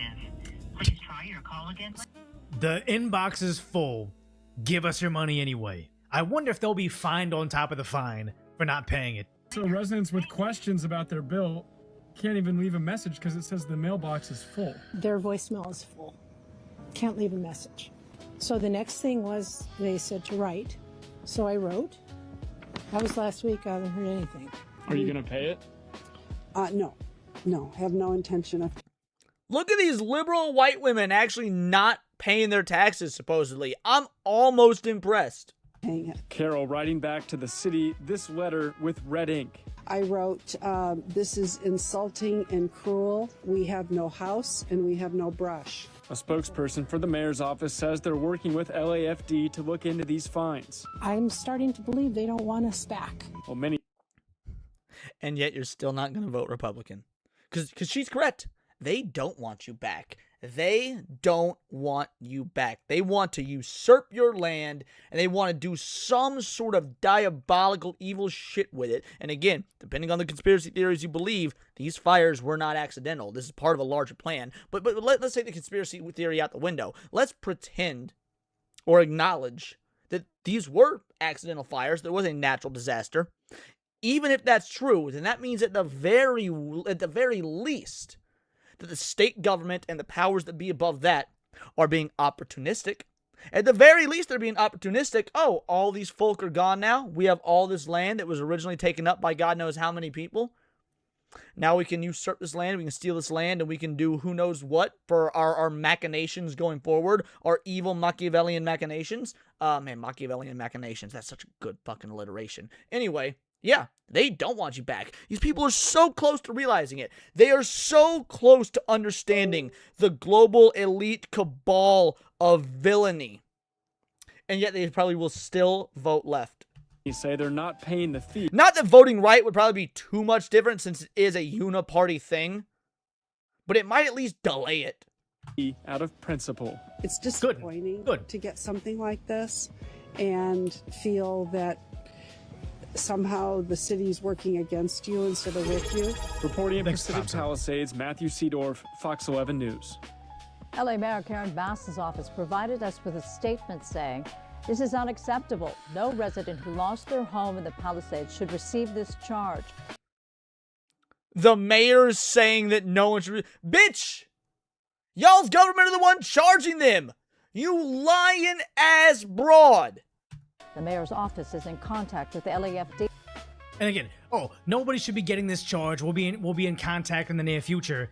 But also, didn't they say all the red tape was going to be taken away the week that the fires occurred, and they still haven't been able to rebuild? I think it's all lies. I don't trust anything she says, and it's sad because I don't know if this is disenfranchising enough to have voters actually do something about this, and then stop supporting the Democrats. Or they say, I can't believe all this stuff is happening to us. My childhood home is gone. Time for me to move to Vegas, to move to Nashville, to move to Austin, and vote for the same exact Democrats to destroy their lives. There it is! And vote for the same...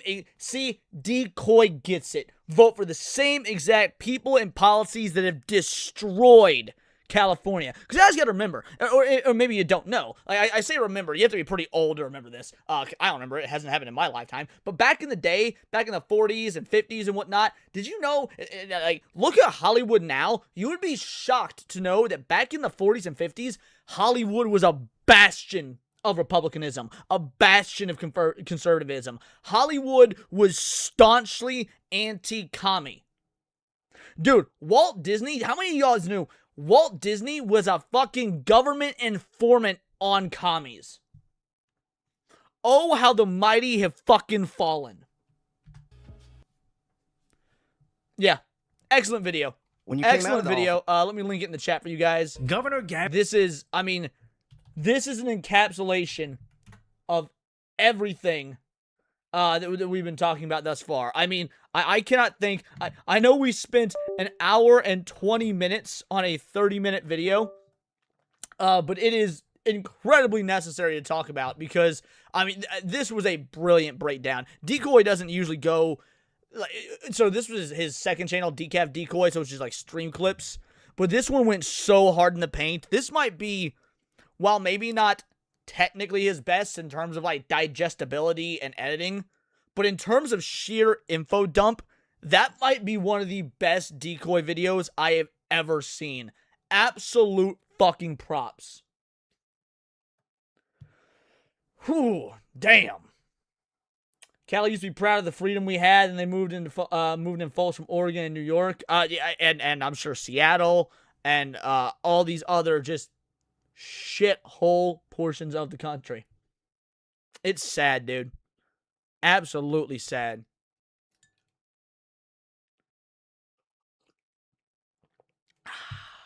Anyway.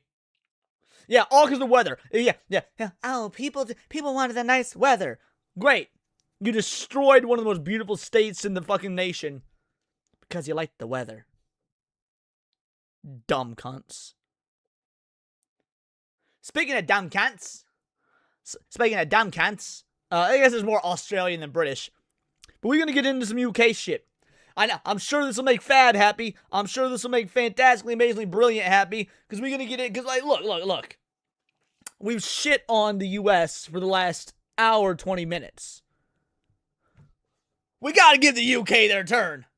Let's shit on the UK.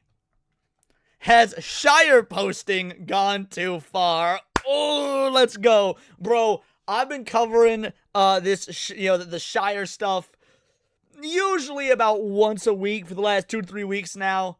This is getting good. Let's go. Sit down, class. Today's question will be, has Shire posting gone too far? It hasn't gone far enough! And you will never convince me it's gone far enough. Now, you're all aware that we, on the traditionalist sort of side of politics, love talking about Lord of the Rings, because it is the lost mythology of England, but moreover, it represents the world as it ought to be when put into conflict. Everyone understands the inherent goodness of the fellowship side of the conflict in Lord of the Rings and the inherent badness. Boromir is the greatest character in the Lord of the Rings, and you will not convince me otherwise. One's in the chat for our boy Boromir. Has nothing to do with what's going on in the UK. I want to make it clear where I stand on this. Boromir is the best character in Lord of the Rings history. Of Mordor and the allies and subjects or thralls of Sauron. And this is important. I think it genuinely speaks to the nature of the discourse, the nature of what it is we're actually looking at. And I think there's a reason that it just resonates so deeply within people. And it's, of course, as popular now, possibly more popular now than ever before.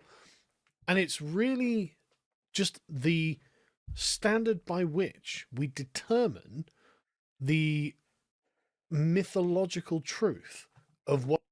Bingo, bango, bongo, mythological truth. Man, I remember one time I got into an argument with my ex-wife. Because my ex-wife, she had a master's degree in history, specifically in Sumerian, Greek, and Egyptian.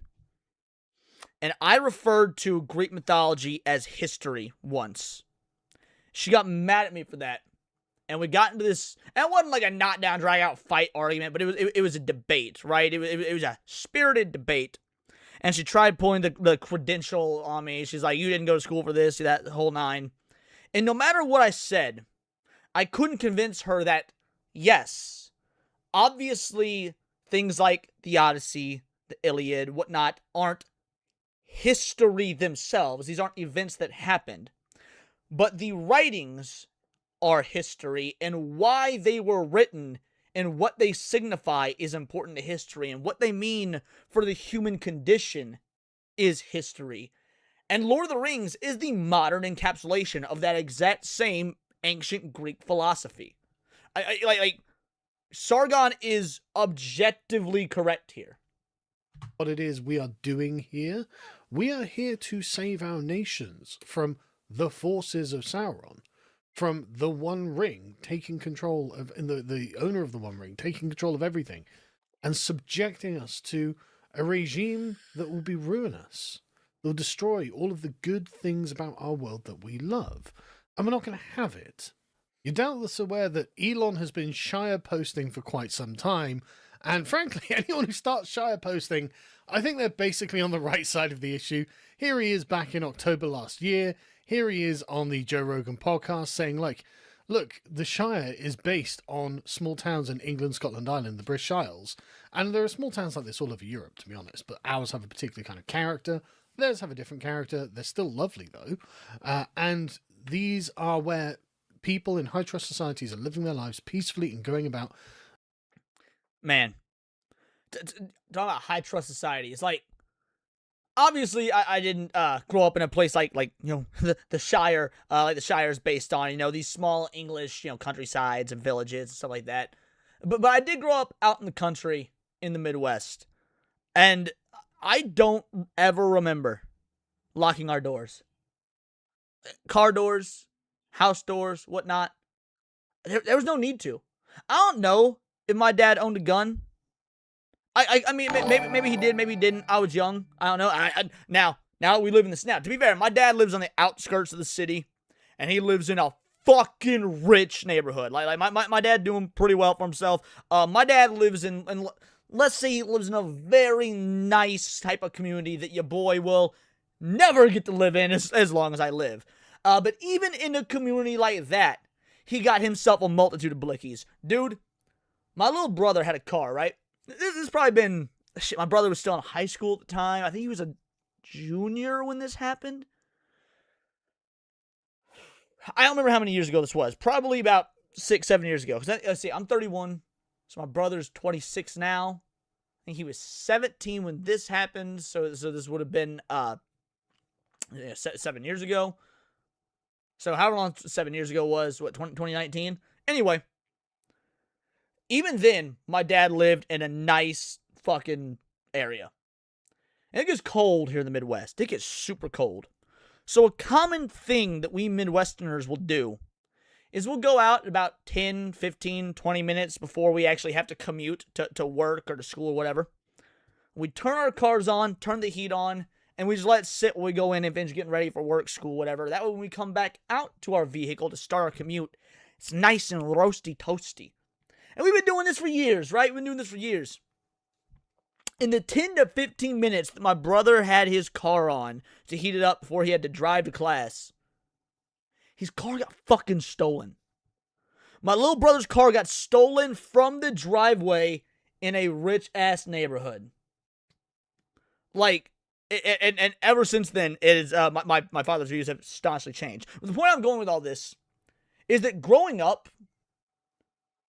in the late 90s, early 2000s, never locked our doors because of that high trust society we lived in. And while I grew up in the country and whatnot, it wasn't like we were just devoid of neighbors for miles and miles. We still had our neighbors. Yeah, there was a bunch of farmland around. We still knew our neighbors. We still went to get-togethers and barbecues. It just was out in the country. It wasn't city or town life or whatnot. It was true rural living. And even in an area like that now, I can't imagine not locking your doors. War Wizard Bread 2-Banger says technically correct is the best kind of correct. Shout out, truly appreciate ya. Thank you for the 2-Banger. Comments aren't going through? Seems like they're going through to me. And YouTube AI is being absolutely wonky, guys. If your chats aren't going through, I sincerely apologize. I don't know. I wish I had an answer for you. I'm sorry. The only thing I can do is blame it on YouTube's AI. I can go in and check my settings after the stream is done. There should not be any settings on my account that keep chats from going through. I mean, it would have to be YouTube AI, and I do apologize. Their daily lives being good people, and they don't know what's coming. I mean, he literally, Tolkien literally based the Shire, as the name might indicate, off of the areas of rural England. And then you've got people on the other side who are like Jimmy the Giant, who, I don't think it's right. I just want to be clear. I don't hate Jimmy. He's just, I think he's just being willfully ignorant to defend a political position that actually is not a good one, right? So you've got here a quote from Lord of the Rings with a picture of Rupert Lowe as Bilbo Baggins. And Jimmy says, it's incredible how the far right misunderstand Lord of the Rings. Oh, is it, Jimmy? Okay. A story in which different species, dwarves, elves, and men, came together and put apart their historic differences in order to defend against Mordor. All right. Look, I ain't no Tolkien scholar, okay? My boy Future Over You in the chat right now, Paul, he is exponentially more well-read on the Lord of the Rings than I am. He is a master. My boy Nick, The Plot Strikes Back, he is a master. I'm a Tolkien casual. I read the books. Hot take, I prefer The Hobbit over The Lord of the Rings. saw the movies, hate the Hobbit fucking movies, and love Lord of the Rings movies. And I read the Silmarillion in high school, right? I'm not a Tolkien scholar. I do know enough about the Lord of the Rings, though, to say when he states that dwarves, elves, and man came together and put apart their historic differences in order to defend against Mordor, that is not some metaphor for, like, cultural bonding and mixing and melting pot societies. It is an advocacy for acknowledging the black and white of good versus evil. And when you have got individuals throughout all the UK, or really throughout all the world, seeing the evil that is the UK government, or the American government, or the world government, they are coming together to fight against that, which is the forces of Sauron and Saruman and Mordor. The cultural blending or whatnot is irrelevant. It is good versus evil. That's what matters. Against the centralized authoritarian regime with a subservience to hierarchy, raw power and strength, hell-bent on conforming the world to their power. Holy fuck, Jimmy, how can you be so unself-aware? So I replied, you are rooting for Mordor, dummy, right? Because what we are witnessing is what James Burnham called the managerial regime. And this is the globalist. He says, how does that even map on as an analogy? You're comparing various individual immigrant groups to who are dispersed to other nations who were there. Like, no. The regime in control of the UK, the Starmer regime, and frankly, those that control him because he's just a puppet of larger machinations, are the Sarumans, are the Saurons, are the Mordor as a whole. And as he is trying to make the claim that all the elves and the dwarves and the humans got together to fight, if you are capping on behalf of the British government and trying to claim it's a good thing because they're bringing in all these termite usurpers, all these Muslim grooming gangs who want to take advantage of your 9 to 12-year-old girls and whatnot. Like, if you are trying to make the claim that the government that's bringing in this multiculturalism are the good guys, yes, you are rooting for Mordor. And if you can't see that, shut the fuck up and step back. You have no goddamn idea what you're talking about at best, or you are an active villain usurper yourself at worst. Centralized, technocratic. Shout out, Hypno. What up, homie? Hypno emojis in the chat, crew. And they want everything. This is what they have all the facial scanning software, all this. Why we constantly, they want digital IDs and whatnot. It's constant, right? And actually, Tolkien kind of presaged this, right? If you've only watched the movies of Lord of the Rings, you won't know about the Scouring of the Shire. But if you read the books, this is the last chapter, or it is a chapter, yeah.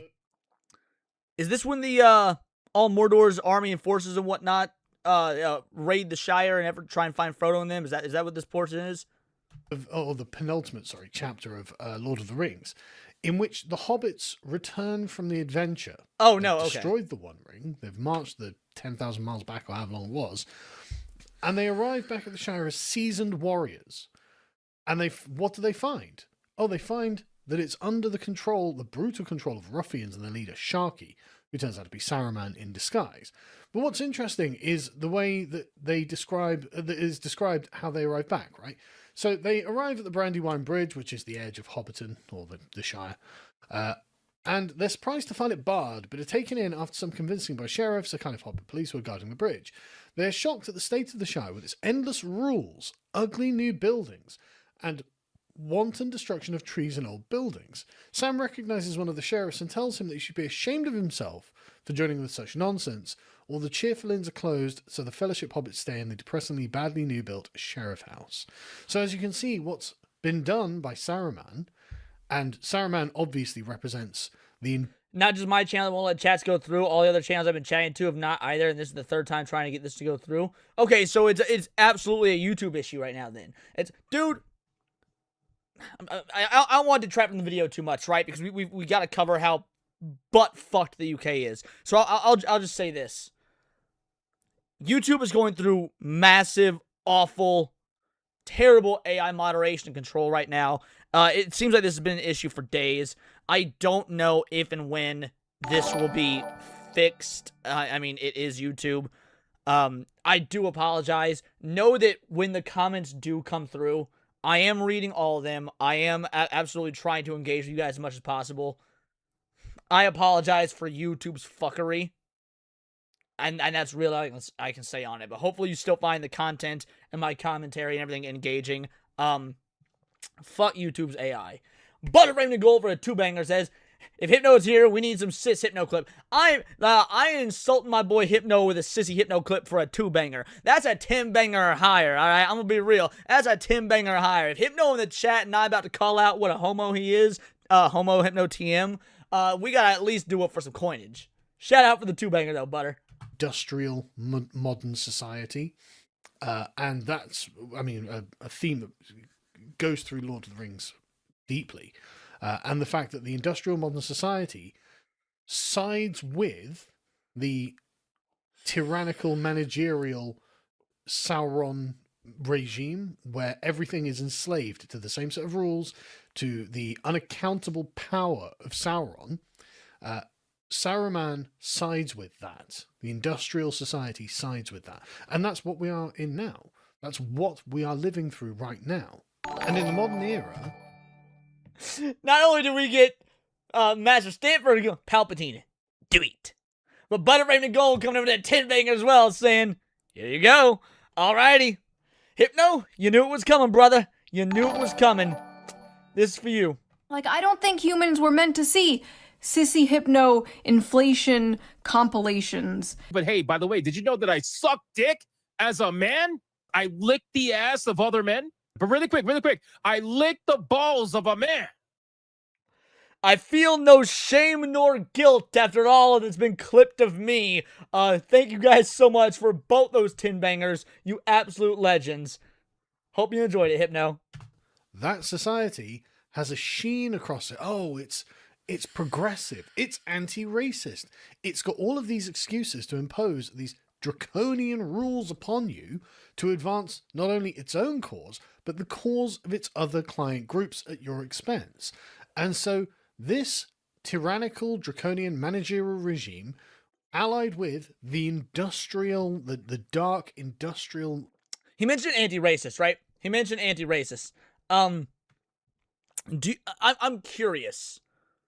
Because of the evil machinations of the ruling class, of the Starmer regime, of the New World Order, Shadow Cabal running things behind the scenes, do you think that they had the foresight, that they, conceived the idea that their machinations would be cut onto to such a degree that it would actually foster more racism? Because I can see this going 2 different ways. One, they did intentionally manufacture this to foster more racism, to keep people divided. Or B, they didn't actually count on, largely in part due to the massive expansion of the internet and global communication, they didn't count on the idea that people will become so interconnected digitally that these sorts of racist ideologies that are completely justified at this point, due to the actions of these usurpers, would spread to the degree they have. So I guess the simple way I'm asking is, do you think that the ruling class are manufacturing this racism to speedrun their machinations? Or is this an unintended consequence, and now they're like, fuck, we need a different playbook? And while y'all are answering that, shout out to Fab, fantastically, amazingly brilliant, for 5 gifted Words of Paradise memberships. That's right, 5 new Vital Idols. Josh Wax, Repentant Dr. Contra, The Ghost, Defender01, and Mr. Hellgate, all getting sniped by that beautiful aim from Fab. And here I thought the Brits weren't allowed to own guns. Shout out, thank you oh so much, you absolute legend. This is for you. I know now that it could never work between us. Not because you're a rabbit, but because you're black. Again, thank you so much, Fab, and I can't wait to hear you guys' answers to that question in the comments. Economy has taken over the Shire, England, and it's our job to do something about it. Now, the hobbits, of course, being seasoned warriors at this point, quite easily solve the problem, shall we say. But it's this aspect that Jimmy the Giant just doesn't understand. And so I explained it to him. He was like, well, how does that map as an analogy? You're comparing various individual immigrant groups who are dispersed into other nations, who work there, live there, build lives there, as the same as the tightly controlled authoritarian army built on military industrialism, worship of hierarchy, power, and strength. That's literally a description of what New Labour... At least homie is like, I don't know if he's being snarky or sarcastic when he says, brother, I'm no Lord of the Rings scholar, but how can that be your takeaway? From such, by the way, he says from such a deep story. Here's the truth a lot of y'all don't want to hear, but it is true, and it's a good thing. Lord of the Rings ain't that deep. Like Lord of the Rings is not that deep of a story, but that's why it works. There's a beauty in the simplicity of the Lord of the Rings, of the classic hero's journey, of the black and white of good versus evil. It doesn't need to, the more deep you try and make it, the more complicated you try and make it, the more that the message of unity and overcoming these corrupt regimes and restoring good over evil gets diluted. So, like, I mean, I get that there's a lot of scholarship behind Lord of the Rings because the world building is deep, the characters are deep. I'm not negating that. But the overall story itself, the good versus evil in the hero's journey, is super simple, and that's what makes it brilliant. Labour have done to this country, and that's literally a description of the client groups that Labour have brought here to rub our noses in diversity, Jimmy. That's literally it. Like Keir Starmer, 24-hour courts.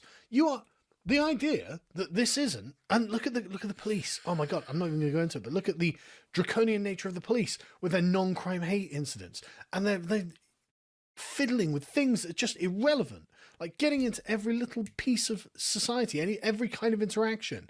To witness a hate crime is enough to criminalize someone. The two people involved might not, I didn't think that was racist. No, I didn't think that was racist. But a third party thinks it's racist, and now it's a hate crime. Right? That's how that works, Jimmy, in British law right now. And you're just like, well, I just don't see how this is the same. It's exactly the same. It's exactly the same. The worship of hierarchy, I mean, Keir Starmer just announced how much money he was doling out. It was something like, what was it, 400 million for mosques, 30 million or something like that for synagogues and whatnot. And it's like, so the most money is going to the mosques, or the synagogues, then to the... Mosques and synagogues. Guys, I don't give a fuck what your religious affiliation is in terms of whether you agree or disagree or whatnot, because at the end of the day, it doesn't matter. The UK is a Christian nation. Full stop. There should be no taxpayer money whatsoever going to the building of any sort of religious institution that is not a Christian church. If you want your mosques, if you want your synagogues, go to fucking regions and countries where those are the predominant religions. Full stop. And I if anybody wants to argue that point, I'll be real, I couldn't care less. There is not a single circumstance where you will get me to change my mind on that matter. The mosques, and then a very, very small amount to the churches. So very interesting. We do seem to have a hierarchy, and that's correct. Anyway, they live in a separate region of the world with no integration to the other species kingdoms. Yeah, I mean, have you looked at London? Have you looked at Manchester? Have you looked at Birmingham? There's pretty separation there. So, where's the imperial core of Mordor? Well, obviously London. And so anyway, I just replied, well, look, diversity was Mordor's strength, and the unity of the free peoples of Middle-earth was their strength. As in the free peoples of Middle-earth, the elves, the men, the dwarves, the hobbits, all came together in the fellowship. They weren't being compelled. They didn't have a single rule of law. Well, actually, no. I'm going to disagree with Sargon here. They were being compelled, but not by law. They were compelled by a sense of honor and duty to do the right thing. It was an internal compellment or compelling or whatever the fucking word would be that allowed them to take on this quest. That sense of duty is what the voluntary compelling would be of these folks to come together. oh my god. How people can have a wrong read on this is wild to me. I'm not saying that Sargon has the wrong read. I'm talking about like that Jimmy the Giant guy. I just disagree with Sargon's phrasing because he says they weren't compelled. They were. They were not compelled by an overarching or an overarching political body or threat of law. That's the difference. Tyrannized them from above. They didn't have any of these things. What they had was goodwill and faith between them. And this is the difference. This is what makes them free. They did this by consent. Sauron's armies, and I had to explain this to him again, Sauron's armies were slaves to Sauron's regime. They had no choice. Gandalf had to... I mean, I guess that's the one thing, right? When you watch the Rings of Power, it shows the orcs there cradling the babies. Oh no, we're a little happy orc family. We're so scared of Sauron. He's compelling us into slavery and fighting these wars. Persuade the allies to help, and eventually he did. Eventually he got rid of Wormtongue. Gondor calls for aid. The elves turn up to help. Like, it's really, genuinely, a really accurate metaphor. And unfortunately, Jimmy, you're not like, as you say down here, I'm very pro-localism and increased democracy in our daily lives. That sounds like a threat, right? Increased democracy means increased state interference. Correct. I don't know, because I've never heard of the Jimmy the Giant guy. So I don't know where he falls on the political affiliation aspect of shit. He's from the UK, so I'm going to assume not on the right side, not on the correct side, but maybe I'm wrong. However, if he agrees with increased democracy, it's one of two things. He's either incorrect about what democracy actually is, or he, even scarier, is right about what democracy is. He understands it and is in favor of it anyway, which just breeds a wanting and a yearning for step on me harder government daddy. In the things that happen in your life, Jimmy. Again, I know you don't understand, but you are rooting for Mordor, and you have been rooting for Mordor ever since you decided to abandon the Patriot cause and go over to the woke globalist managerial paradigm cause. That's Sauron's cause, and they see it when they walk into the Shire and they're like, God, what's all these rules? What are all these guards? What is going on? Why aren't people living normally? And that's where you are, Jimmy. You're one of the enforcers, although you don't even realize it. Anyway, this post went around the other day. No, today, in fact. Christ, this has happened a lot quicker than I remember. In Lord of the Rings, the hobbits and the Shire spent so long sheltered from evil, they didn't even really believe it exists. And so the West is like the Shire. Because Rupert Lowe put out a statement from the Groom Gang Quarry, which we'll cover on the podcast. It's I actually really like that quote. I think that's brilliant. In Lord of the Rings, hobbits in the Shire spent so long sheltered from evil, they don't even really believe it exists. The West is like the Shire. Because this doesn't just apply to the UK. Like, don't get me wrong, it absolutely does apply, but not just applies. This applies to every single liberal Karen with suicidal empathy here in America as well. They've been sheltered from evil for so long, they don't really believe it exists. And then when they do see evil, they don't realize it's evil. They see the people trying to fight it as the evil. They call ICE and the MAGA movement and whatnot fascists. They see that as evil. When it has come down to the fact that there is no other recourse at this point. There is no other option but to fight this evil. And they see fighting the evil as the evil itself because they've been sheltered from evil for so long. They didn't believe that the unchecked immigration and the murders and the rapes and the stealing of your taxpayer money and the abuse of your rights and powers by the government, they didn't even witness that as evil. They thought of that as normal because of their shelter and safety. The suicidal empathy from the liberal white Karen is just as applicable to this statement about the hobbits and the Shire as it is to what's going on in the UK. I mean, it's unbelievable, and I've kept this fairly light, and I don't really want to go into the worst possible thing I think I've ever read. So it's just harrowing. And Elon found it. He was like, yep, this is how it is. And Zach has been Hold on. and Elon found it. He was like, he says it's one of the worst possible things he's ever read. I want to read this. So this is Rupert Lowe 10. I want to see what this says. I'm curious.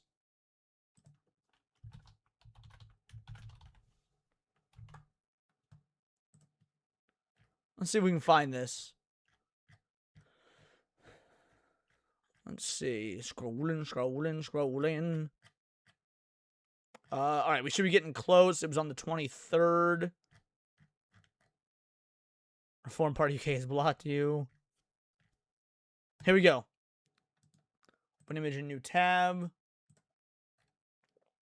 Statement from the Rape Gang Inquiry. Guys, I don't know how bad this is going to get, so you'll have to bear with me. It looks like chat still ain't going through, so maybe you should try refreshing or something. This could get bad. Our inquiry panel has heard extensive and deeply distressing testimony from a survivor detailing prolonged and extreme abuse, exploitation, and trafficking beginning in childhood and continuing over a number of years across multiple locations in the United Kingdom. The panel wishes to place on record that we regard this testimony with the utmost seriousness. The survivor has provided detailed, consistent, and specific evidence over an extended period of engagement with our inquiry. She will remain anonymous, and she is safe. She has made it abundantly clear that she wants the country to know her story. This is her decision and her decision alone. Elements of her account have been independently corroborated through presented documentation and vast evidence. The panel is also aware of additional material and supporting information that strengthens the credibility of the survivor's account and warrants urgent and comprehensive investigation by the relevant statutory authorities. Given the gravity of the allegations, we have thought long and hard about whether to release the following information. We believe, as does she, the public deserves to know the truth about the rape gangs. The survivor's violent gang rape and abuse began at the age of 12. She was raped multiple times per day over many years. The rapes were filmed and were used as blackmail. The survivor has stated multiple police officers were active perpetrators. Christ. Money was exchanged openly, and this destroyed her ability and willingness to seek help. Police vehicles were used to traffic her, and some of the abuse events were called cop nights. The extreme pain she suffered included film, torture, in places called red rooms. And we've covered red rooms on this channel before for anybody that remembers. That is deeply disturbing shit. The torture included waterboarding and strangulation by rope. Distressingly, she was raped by a dog, filmed, and forced to rewatch the footage of the men place bets. The coordination of this specific type of abuse was predominantly perpetrated by Pakistani heritage men. During this specific period of abuse, she witnessed the murder of at least 3 girls, one of whom was allegedly killed as punishment for speaking to the police force. A police force, by the way, that is very obviously corrupt, as we can tell by what is stated prior in this statement. Agencies made a number of referrals to the National Referral Mechanism. She received positive grounds in 2018, but was not made aware of the status until 2021. She finally received conclusive grounds in 2023. 5 years. 5 years. The survivor is understandably wary of reporting the matter to the police. The panel is seeking an urgent meeting with the House Secretary, including the survivor, to ensure that the government is fully appraised of the seriousness of the evidence to discuss immediate steps required to ensure the survivor's protection, to preserve evidence, and to secure justice. Our overriding priority is the safety of survivors and the pursuit of truth and justice without fear or favor. We believe along the survivor herself, the British people deserve to finally know what has been inflicted on innocent young girls in British towns and cities for many decades. The Rape Gang Inquiry, Rupert Lowe MP, Esther McVeigh. Guys, that was a hard read. I'm going to be real. That was a hard read. And I don't want to sound dismissive or crass when I say it like this. But if I had to wager a guess, I was told to place bets on it, I'd say she's going to Virginia Giuffre herself. You know, Virginia Giuffre herself.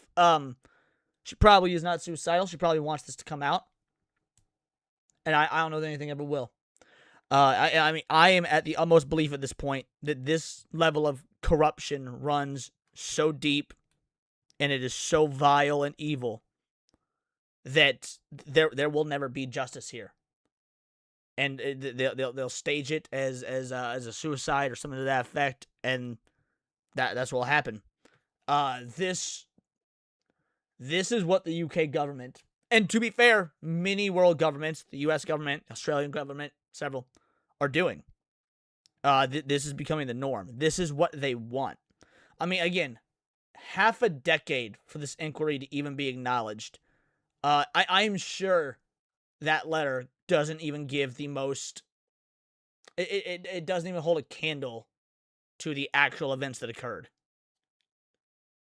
There is pure evil running these governments. Again, not just the UK, Australia, America, Canada, pretty much any first world government out there that is allowing this influx of parasite usurping immigration. And they're going to do everything in their power to cover it up. Absolutely everything.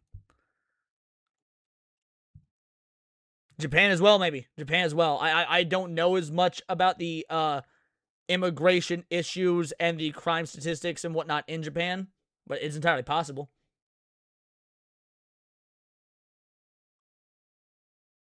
This, and while this is happening, while this is actively happening in the UK, they are moving to ban video games with simulated incest. Like that's where their priorities are. Their priorities right now lie on banning video games with simulated incest. I'll be real. Is that my kind of game? No, that's fucking gross. Do I think stuff like that should be banned?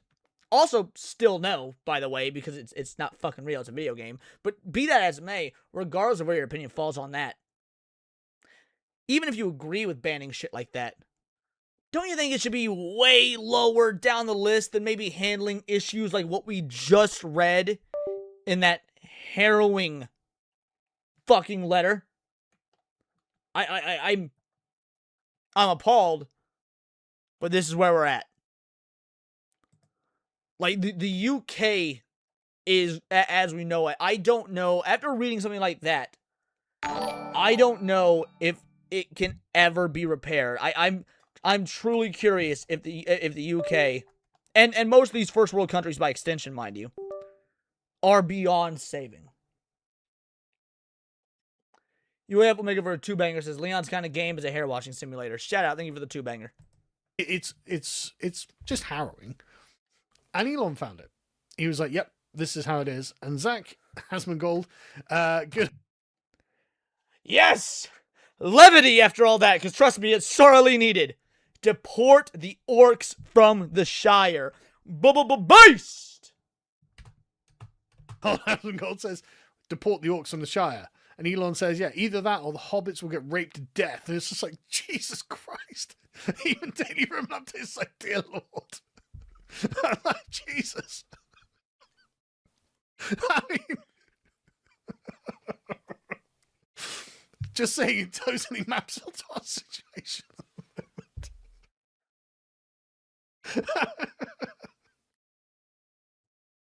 I just like to take a moment, right, to personally thank Elon Musk for making me look like a wimpy moderate in my rhetoric. I just want to, honestly, thank you, Elon. I really appreciate it. You make my life a lot easier.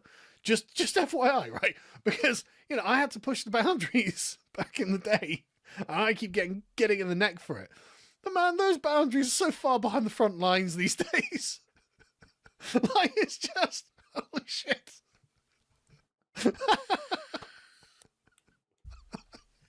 Anyway, I'll try and carry on because it gets better. Oh, right. Rupert Lowe then, of course, decided to be like, yeah, I think I agree with all of this. Restore Britain will, without apology or fear, deport the third world orcs who break into our country, rape young women, and then expect the British to tolerate their presence. Elmer Buffer 2-banger says banning that stuff, but Game of Thrones is okay, but Groom Gang yeah, exactly. 100%. Ban video games with, you know, content you don't like, but Game of Thrones, which is incest the show, and Muslim grooming gangs actually existing in reality, those are fine. Bingo, bango, bongo. Absolute agree. Shout out, Murboth. There will finally be a political party that will defend our home, our people, our shires, restore Britain. And it's like, okay, so we're now just openly orc posting. Orc post, baby, I'm gonna need to get on me some of that. I'm gonna need to get on some of that orc posting shit, son. Let's go. More orc posting. I mean, leave a comment if you've long waited for this day. Because that day has finally arrived.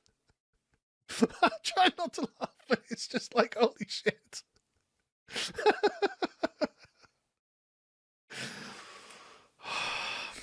Anyway, if you were in Britain and you would like to be a part of the Shire posting, you can follow the link in the description and go to Restore Britain, their website, and for £20 a month, you can join them and become a member of the party. I am a member of the party. I joined it on day one, and I recommend that you do too, because I genuinely think this is the political party for the nativist people of Britain to take back their shires. And without us having control of our own country and actually a political force that represents us in our own politics, well, I think we get the reign of Sauron and Mordor. And I don't want that. I actually would like us to be independent and self-governing again, if that's not too much to ask. So I'll see you in the next video, folks. Take care. Yeah, that was excellent. Excellent fucking video. I'll make sure to drop it in the chat for you guys right now. I mean, that we've covered a lot of the UK nonsense, and a lot of the time we make fun of it. And we do, but we still made fun of it in this. But I wasn't expecting that open letter. And, that was so much worse.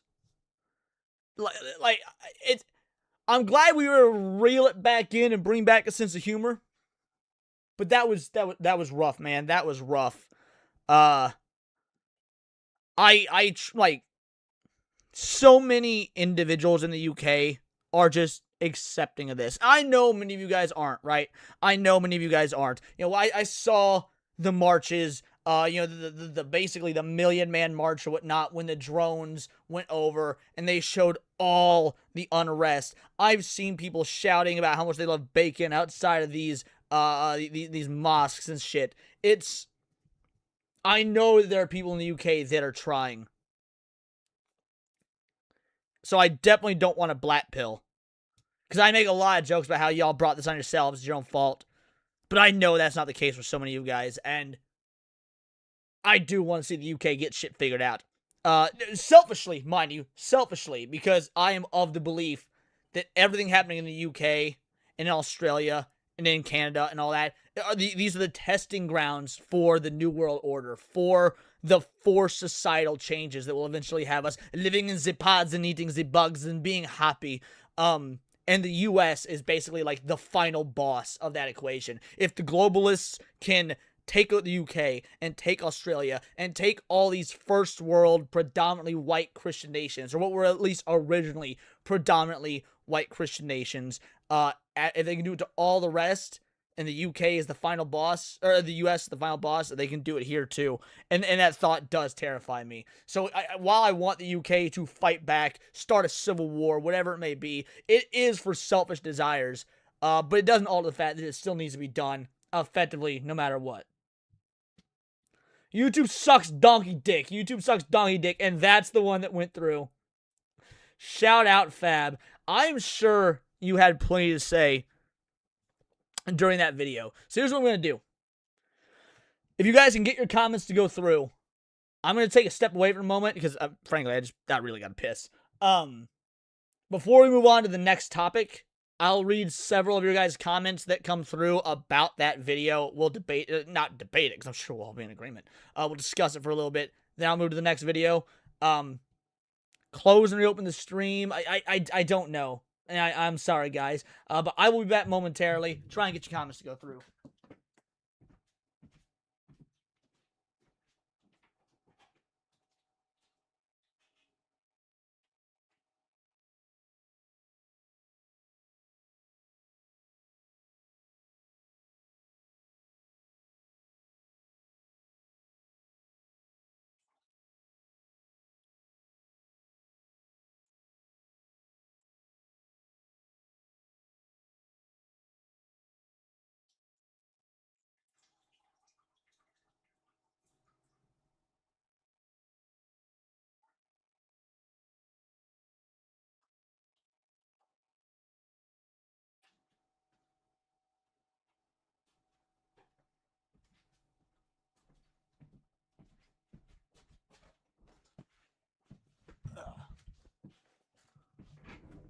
We back, crew. We back. And it looks like chat hasn't changed whatsoever. Man, I'm so over this YouTube nonsense. I am so over this YouTube nonsense. I wish I had an answer for you guys. I am absolutely sorry about what's going on with YouTube right now. This is a fucking disgrace. I know that you guys are doing your best and you're trying, and you've got a lot to say. And I would love to read these chats and engage with you. I will give just like a couple of minutes. I'll try and respond to some of the chats that maybe I just haven't called out yet while you try and get to go through. But if after a couple minutes we're not getting anything new, I'm just going to have to move on to the next topic. Straight System Mail says we need another crusade. We do. We absolutely need another crusade. I could not care less about the idea of... I used to be against the idea of Christian nationalism, right? In some regard, I still am. I'm against Christian nationalism in the idea that the church itself would run the nation. However, if we're just talking about individuals using biblical morality to pass, laws and stuff like that, at this point, I'm all for it. I am. Because I don't see any other recourse to fix this. I don't. If someone can give me a better option, then by all means, I'll listen to it. But I don't see any other option at this point. It's especially when it comes to the UK. Like, when it comes to the UK, it is a dystopia. Let's see. That was the fastest piss I've ever seen. Have you heard of the UK government attacking anime again? No, I haven't. That's completely... I'm gonna be real. UK government attacking anime is far less fucking important to me than the idea that they are continuing to cover up these vicious Muslim rape gangs. UAF for a two-banger says someone at YouTube accidentally redeemed. I don't even know what that means. But thank you. I appreciate it. Yeah. But at the end of the day, another crusade would be, that's kind of really the only outcome, the only thing that could be even addressed to fix the situation going on in the UK. What a shit show, man. I really am sorry for my UK viewers, and that was a lot. That was rough. Enzo says, bruh, but I don't know in regards to what. Chats are, and for those of you just now coming in, chats are broken right now. I don't know what's going on. I guess I can look into it real quick. Let's do a quick search. Is the chat function on YouTube broken right now? Let's look at the down detector.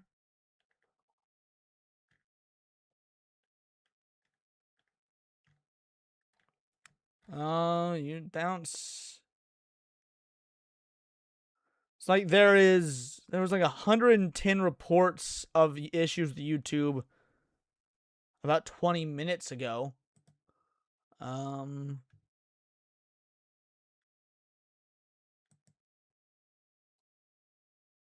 what up, Patrick Roxas? How you doing? Hypno for 18 months. Trying to say nice shirt, but YouTube won't show my comment. Dude, the YouTube chat is broken. The YouTube chat is it's so fucking busted right now. That being said, thanks, Hypno. I appreciate it, homie. Means absolute loyal to me. Yeah, member for 18 months. Man, shout out. Member for 18 fucking months. What a legend. But yeah, no, thank you for the compliment, dude. I'm not even seeing any reports of the chat. Like, how is nobody reporting the fact the chat function is so fucked right now? It's goddamn near impossible to stream like this because the whole reason, if I just wanted you guys to hear my fucking thoughts on interacting with you, I just do a fucking video. But with the chat acting like this, why would anyone even bother streaming if YouTube's not going to fix its fucked up chat system? God, I'm so fucking hateful towards this right now. We're still gonna go on with the stream. I'm not gonna rage quit the stream. We've got roughly 2 more hours worth of shit to talk about. But I apologize to you guys for the fact that I can't get to chats because they're just straight up not going through. Keep trying. I'll get to the ones I get to, and we're moving on to the next topic. So we got Warren Smith here. Man, Warren Smith is great. I love Warren. My only issue with Warren is that he's too nice. Warren is too nice and too logical with these evil political usurpers that it's mistaken for weakness. And frankly, maybe it is weakness. I don't know. He's an incredibly smart, rational, soft-spoken individual who is correct about so much of what he says. And frankly, he does what a lot of folks in his same sort of debate sphere don't often do, which is take pauses and breaks to think about things. So when he recently triggered Brian Shapiro, one of the dumbest fucking political commentators on the internet. Now, I haven't seen this yet. Now, he did do a video about it. Radio host calls me racist and his audience demands that we kick off the show. I don't want to cover his video until I at least look at this clip in the context without his commentary. So let's look at Warren Smith likely just destroying Brian Shapiro, this commie grifter who pretends, I'm not on the left or the right. Bullshit. He is one of the biggest fucking lies on the internet, is this asshole claiming he's apolitical and that he's a centrist. It's not true. No, people navigate the world based on past experiences, patterns. So if I see someone, whether they're white or black, a kid, given I've worked with them as well, dressed like Eminem. Thanks for the sub, Alex. I'm going to probably subconsciously behave differently. Is it? Stop. Right there. What is incorrect and or racist about what he said? People navigate the world consciously or subconsciously based on their personal experience. If you grow up in the inner city and all you see is gangbangers and you've been mugged a time or two, you've been jumped a time or two, then you're going to operate accordingly. You see a group of black dudes, you might cross the street or whatnot. That's not racist. That is making a decision for the continuance of your safety based on pattern recognition because of how you've had to navigate the world thus far. And it's not just a race thing. You could say that about any measure of scenarios. Just humans go through, like, there's a reason that we learn from our mistakes or learn from the mistakes of others. Absolutely nothing wrong with what he said. And when Brian Shapiro tries to claim that what Warren says is racist, that's how you know he is not some centrist. Oh, I'm not a conservative or a Democrat or whatnot. No. As a lying fucking grift to convince people into his dogmatic leftist view that maybe haven't made up their minds, because there is not a thing wrong with what Warren just said. That's wrong. That's wrong. Let's find out why that's wrong. Why is that wrong? Because you have to have reasonable or articulable suspicion that somebody's committed a crime. And just because somebody, I don't even know what that means. He didn't say committed. Warren never said committed a crime. It's what? If someone's I just crossed the street to avoid a kid with his pants sagged. That's not against the law. As long it doesn't matter if that's against the law. That's not what's being discussed. The law is not what's being discussed. We're talking about the concept of making calculated decisions in the daily life to maximize safety. That has nothing to do with law. I said it was, but is that wrong? Yes, it is wrong to treat somebody different. How's just that treating them differently? And why do I not have the freedom to act accordingly based on my rational thinking? I've encountered this if I wear my hat many times. That's not what we're talking about. That looks ridiculous. There's not a mimetic pattern behind you wearing your hat like that. I've never seen anyone wear a hat like that. I have seen kids with their pants dangling below their butt, and it indicates something. It indicates a larger pattern of behavior. And Bingo, bango, bongo. It absolutely does. There's a reason the stereotype exists of the gangbangers with their pants below their waist and sagging behind their ass and shit like that. It is pattern recognition. And by the way, again, this has nothing to do with a racial component. As I was saying earlier in the stream, as somebody that lives in the city, but lives in the city in the Midwest, so it's a predominantly white city, I see a whole lot of white hood rats, and white hood rats do the exact same thing. Now, if I see a group of white hood rats with, you know, bling and chains and pants below their knees and long-ass saggy t-shirts that are basically like a fucking flag, if I'm walking down the street and I see that, I will likely cross to the other side of the street. The race isn't a factor. It's the pattern recognition of what people who carry themselves in that manner signifies. Telling me that if I pay attention to that pattern, I am morally wrong for using my rational pattern recognition. Yeah, because there's no stats that you can provide that would say if you're dressing with baggy pants, that means that there's a better chance that you're committing a crime. So I'm Actually, yes, there are 100% stats to back that up. Yes, you can 100% find correlation that individuals of that dress and present themselves a certain way are more likely to commit a certain type of crime. Now, again, correlation is not causation. Yeah, no shit. The way they're dressing isn't causing them to dress that way.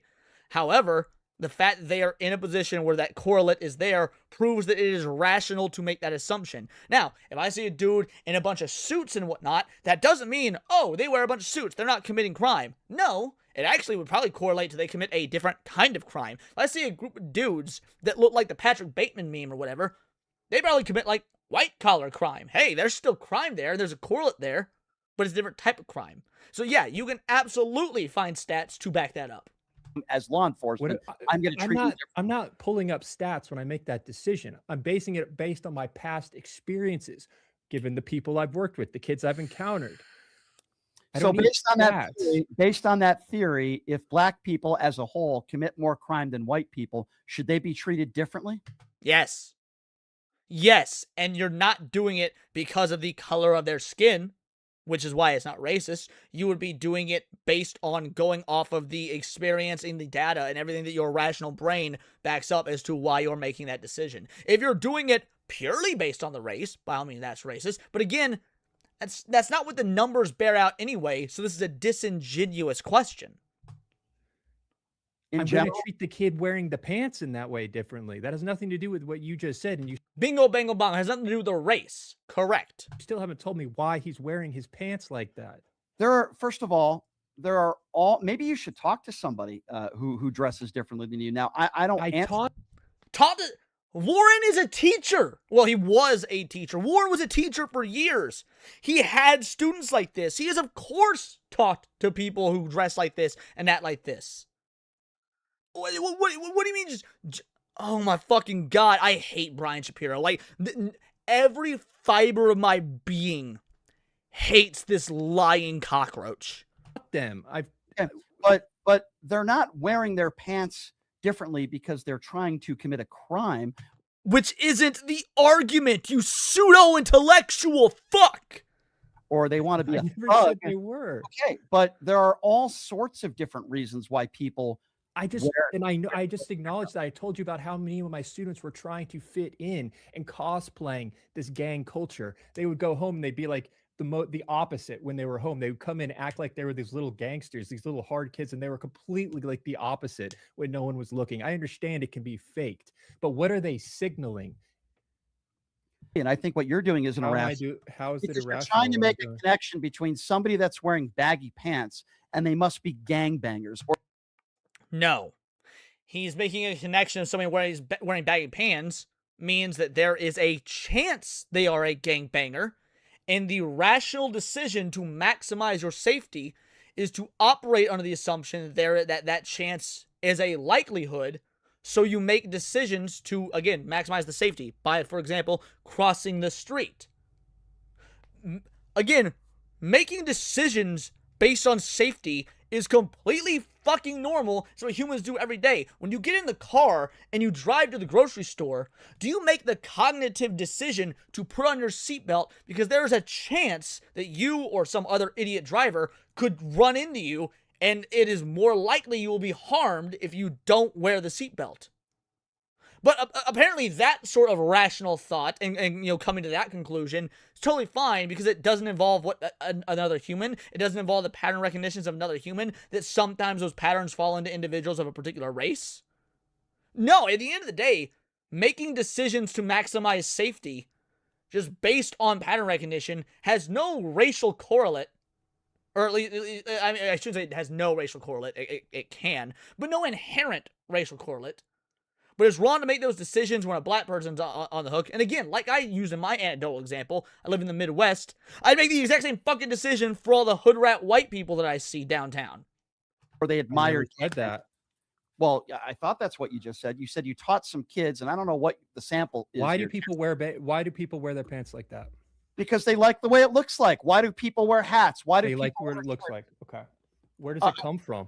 So every single person you're saying that wears, or the majority that wear baggy pants, admire gang members and violence? Is that what you're saying? I literally just told you about the kids that have no idea. They're just cosplaying. They're just trying to fit in and be cool. And how many kids did you speak to out of all the kids in this country? Well, considering he was a teacher for many years, probably many kids over a series of many fucking years. St. Hugo coming in with a two-banger. Shout out, homie. I appreciate it. Thank you oh so much. How many kids did you speak to that claim that they do it because they want to be gangbangers or they admire gangbangers? How many kids did you teach? How many kids did you talk to? Kids don't really communicate in that way. Like if you were to they're not going to tell you, yeah, I want to be a gangbanger. It's like, but you observe who they're hanging out with, the patterns, how they're behaving in the class, in between classes. They're getting in trouble on the weekends. You hear about it. Again, this goes back to rational thinking. Yeah. So there's the initial clip that Warren Smith posted, which awesome. Again, well done. But now we're going to actually take a look at his video on it and hear the breakdown of his rational thought processes. Let's go. I can't. To me, that's racism. Apparently, I'm officially a racist now. Where does race even enter into this conversation?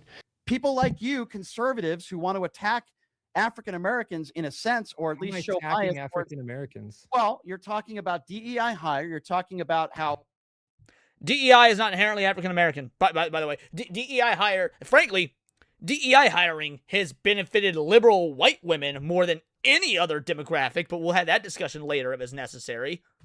Kids wearing baggy pants, the sky is falling. This is not about baggy pants. This is about something more extreme. The pants below the buttocks, perhaps a teardrop tattoo. You see Lil Wayne parting through the fog. Do you do anything differently? I'm going to probably subconsciously behave differently. Is it dark out? That's wrong. Why?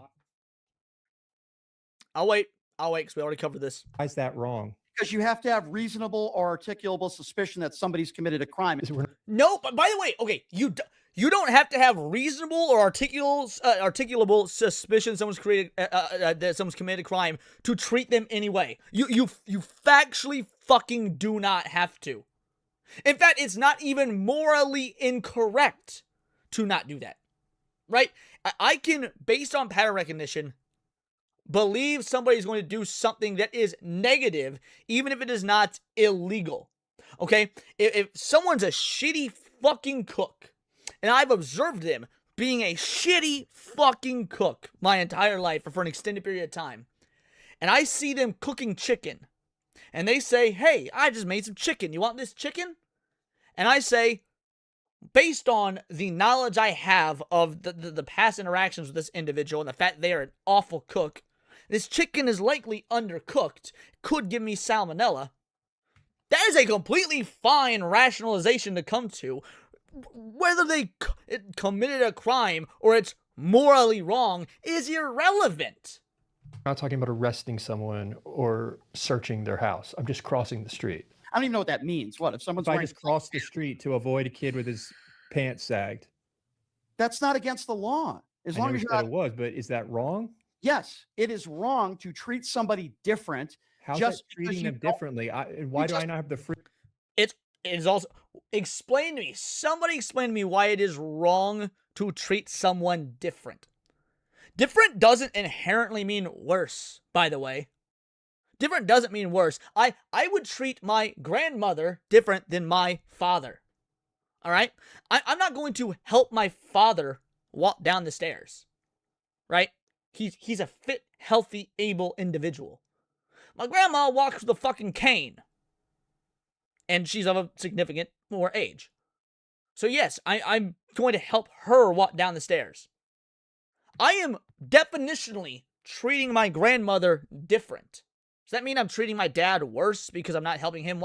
Again, this is the bullshit, pseudo-intellectual arguments you will hear from the left.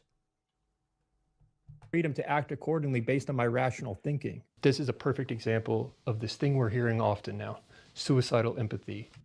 Eric Gould says, YouTube blocking my comments, I'll try again. Warren should have asked Brian what he assumes about a person wearing a specific red hat with I think it's supposed to say white lettering on it. Yeah, that would have been a great question. You're entirely correct. That would have been a great comeback because you know what? I've seen enough of Warren's interviews and his, well, I was going to call them debates, but that would be very, very generous and liberal usage of the word debate. I've seen many of his Spurg sessions about MAGA, about people who support Trump, about, you know, those vile red hats. So yes, he absolutely 100% treats people different. By the way, even without the red hat, he's doing it right now. He is 100%, he's being accusatory and attacking towards Warren, who is very milquetoast, by the way, simply for being conservative. He does not, in any way, shape, or form, talk to his leftist guests who agree with him politically on everything in this same manner. So he is treating Warren differently. People navigate the world based on past experiences, patterns. So because somebody dresses differently than you, not dressing differently, why does the kid wearing his, I've encountered this if I wear my so hat many like times. The whole point is that this is mimetic. You turning your hat sideways is not mimetic. That's not a meme that has spread through a culture. That's not what we're talking about. That looks ridiculous. There's not a mimetic pattern behind you wearing your hat. Now, to be fair, this is where Warren fucked up. Because I don't believe for a moment that Brian Shapiro is smart enough to know what mimetic memes or what cultural memes are. He thinks memes is the thing you see on the internet, and that's not what a meme actually is in the epistemological sense. Like that. I've never seen anyone wear a hat like that. I have seen kids with their pants dangling below their butt, and it indicates something. It indicates a larger pattern of behavior, and you're telling me that if I pay attention to that pattern, I am morally wrong for using my rational pattern recognition. Yeah, because there's no stats that you can provide that would say if you're dressing with baggy pants, that means that there's a better chance that you're committing a crime. So I'm, as law enforcement, I'm going to treat you. I'm not pulling up stats when I make that decision. I'm basing it based on my past experiences, given the people I've worked with, the kids I've encountered. According to your logic, it is only moral if I have stats to back up my decision. So based on that theory, if black people as a whole commit more crime than white people, should they be treated differently?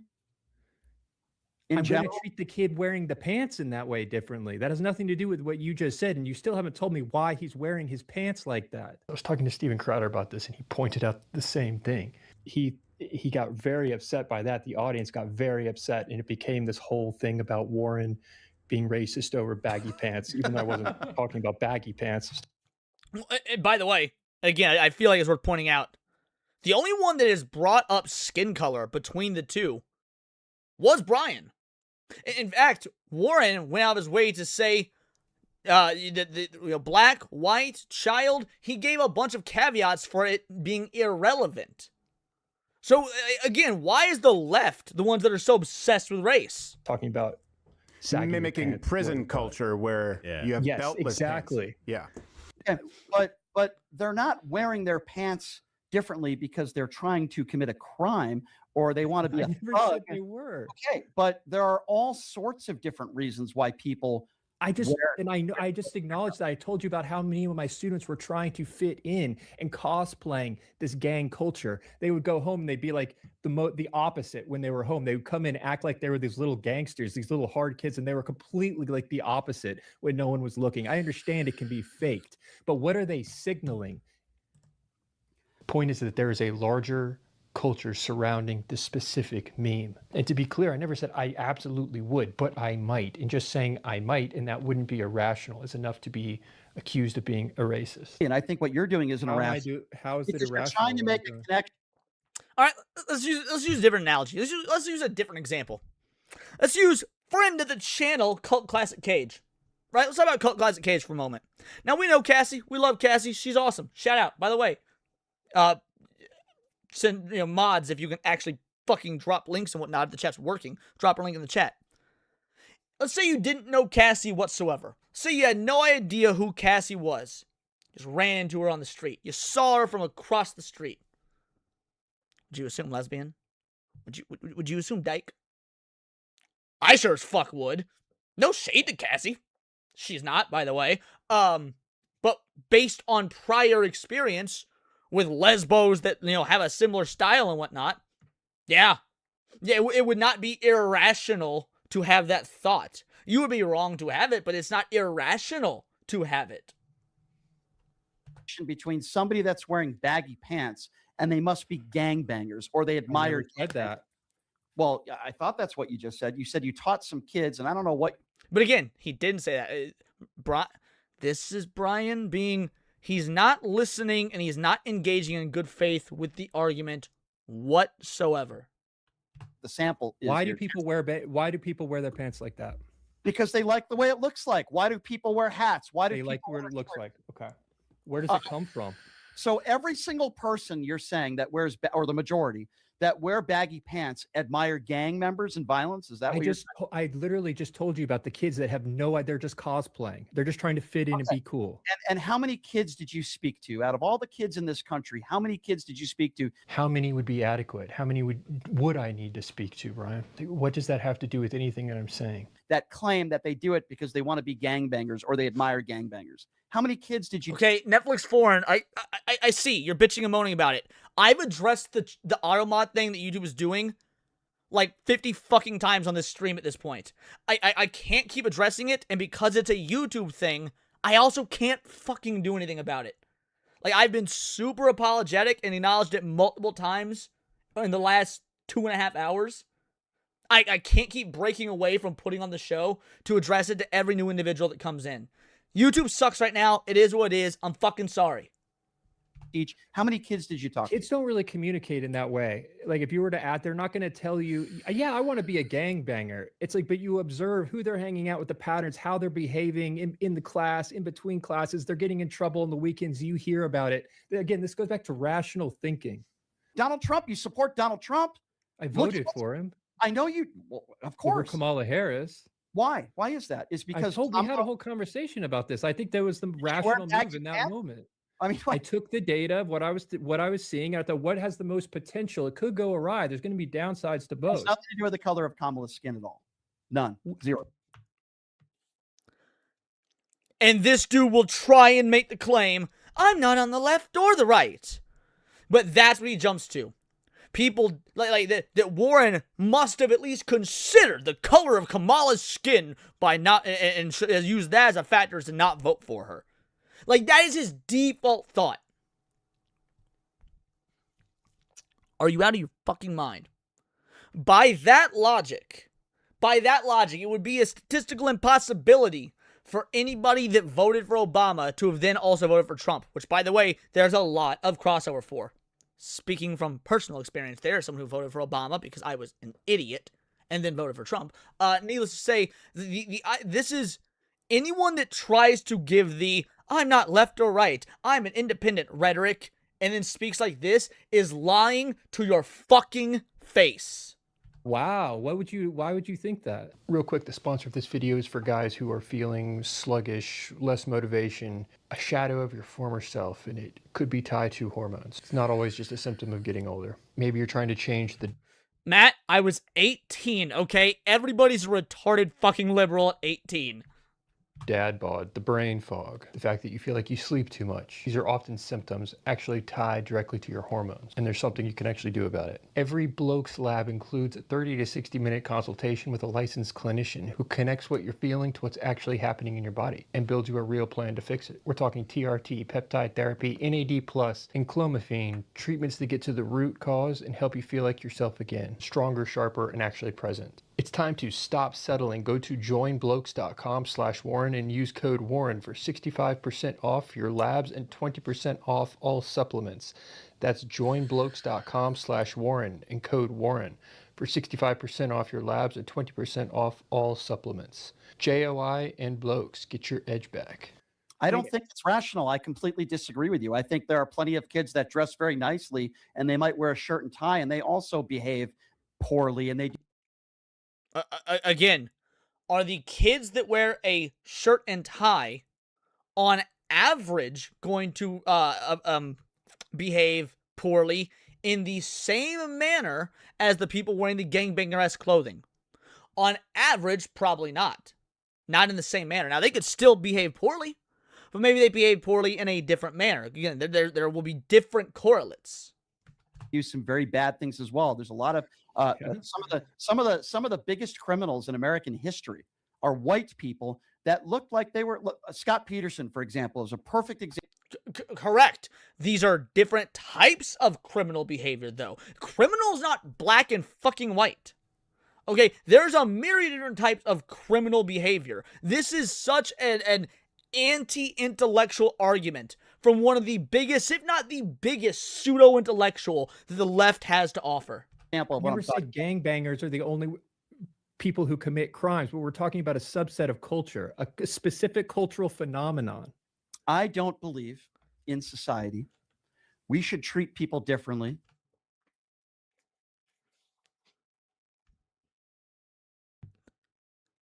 I can't do it. I can't do this. These guys, in no way, shape, or form could a society function. No way, shape, or could a society literally function from this dude's completely fantastical and fictional worldview. And I'm talking about law enforcement. At a policy level, I agree with you. Okay, but kid with the pants should get the same treatment under the law. I agree with you. But I, as an individual, am going to cross the street. Okay, well, we were talking about law enforcement. No, we fucking weren't! From the get-go, Warren was talking about himself as an individual using individual reasoning. You lying fucking snake! I can tell you, me personally, I'm not crossing the street because I see somebody wearing baggy pants. Congrats! You are now statistically more likely to be the one that gets fucking mugged than Warren is. Go ahead, roll that dice. Flip that coin. I will not cry for a moment if it happens to you. I think that's it's up to you. I think that's a little overboard there. I don't know why you would do that. But what if you saw 5 of them and you're the only one on the street and it's dark out, you're in Chicago and you saw. I'll tell you what I would do. If I saw 5, I'm going to be honest with you. If I saw 5, by the way, spoiler alert, he's not going to be honest. He's not going to be honest whatsoever. He's going to claim it's honest so that he can claim it's in good faith, and then he can sound like the moral superior person. This virtue signal, this high horse mentality, because that's all he has the mental capability of doing. It doesn't matter if it's the most philosophically inconsistent ideology on the fucking planet. He will stick to it for the veneer of moral superiority. People wearing Klan hoods, I would probably cross the street. You're avoiding. Okay, guess what? You then just disregarded your own philosophy. If you've been claiming this entire time, treating people based on what they're dressed like is wrong. To be philosophically and intellectually consistent, then you would still need to hold that same belief, even if they were wearing Klan hoods. You dumb fuck. The question, what would you do if you saw 5 dressed like that? They're dressed like Tupac or something. They're coming down the street and you're the only one on the street. What would you do, Brian? Would you not adjust? No, I'm not a racist. No. What do you mean you're not a racist? He just says people with baggy pants. He has never specified a race. I fucking hate this clown. But he's got, mind you guys, he's not just on YouTube. I want to make this clear. He's not just on YouTube. He has a nationally syndicated radio show. Who knows how many thousands of people, if I'm being generous, are listening to this shit on regular radio and buying into this. Oh, I'm not a racist. I wouldn't care. No, I'm not a racist. But we treat people differently every day. You do. That's how we navigate the world. If I see somebody wearing thanks for the sub, Super Mario. With Klan hoods, you would act differently. Yeah, you because do. that's you take in incoming information and adjust accordingly. You know why? Because it's never been proven that people wear baggy pants are a hate group. But it has been proven that people that wear white hoods and are in the Ku Klux, you're laughing, but I'm whether they're a hate group or not is irrelevant. You just stated you were going to make the decision to cross the street. You're going to treat somebody differently. There's no conclusive evidence or proof or data, which apparently you're saying you need to make these rational decisions on an individual level, that they've committed any crimes. Dude could absolutely be wearing a white hood and never have committed a crime in his entire life. But you're going to make the assessment that he's a bad dude for that, and then you're going to make a decision accordingly. You're doing the exact same thing that you're claiming is immoral for Warren to do, but he's doing it on the basis of baggy pants. Again, skin color be damned, because Warren didn't bring up skin color. This guy's name is Brian Shapiro. If you're talking about the retard on the right, talking about the based, intelligent ex-teacher on the left, Warren Smith. Trying to give you logic, which you've been trying to. I literally just tried. What do you mean you're trying to give logic? Warren has destroyed with logic this entire time. The best you can offer is maybe pseudo-intellectualism, but I feel like pseudo-intellectualism is too nice a term. This dude is making Candace Owens look intelligent. I tried to point out to you, like, there's objective evidence that we could point to that there is an overrepresentation of crime in this hip-hop culture. And the only thing you just don't want to talk about it. No, but the only thing you've given me is anecdotal evidence that you spoke to some kids. That's not anecdotal. We can literally count the songs of the artists, look at the lyrics, and track the data. That's objective. And you're saying, but you can't give me any evidence. You're Warren. saying you would cross. You're saying you would cross the street because a kid is wearing. Not necessarily, but I might. I'm going to pivot based on.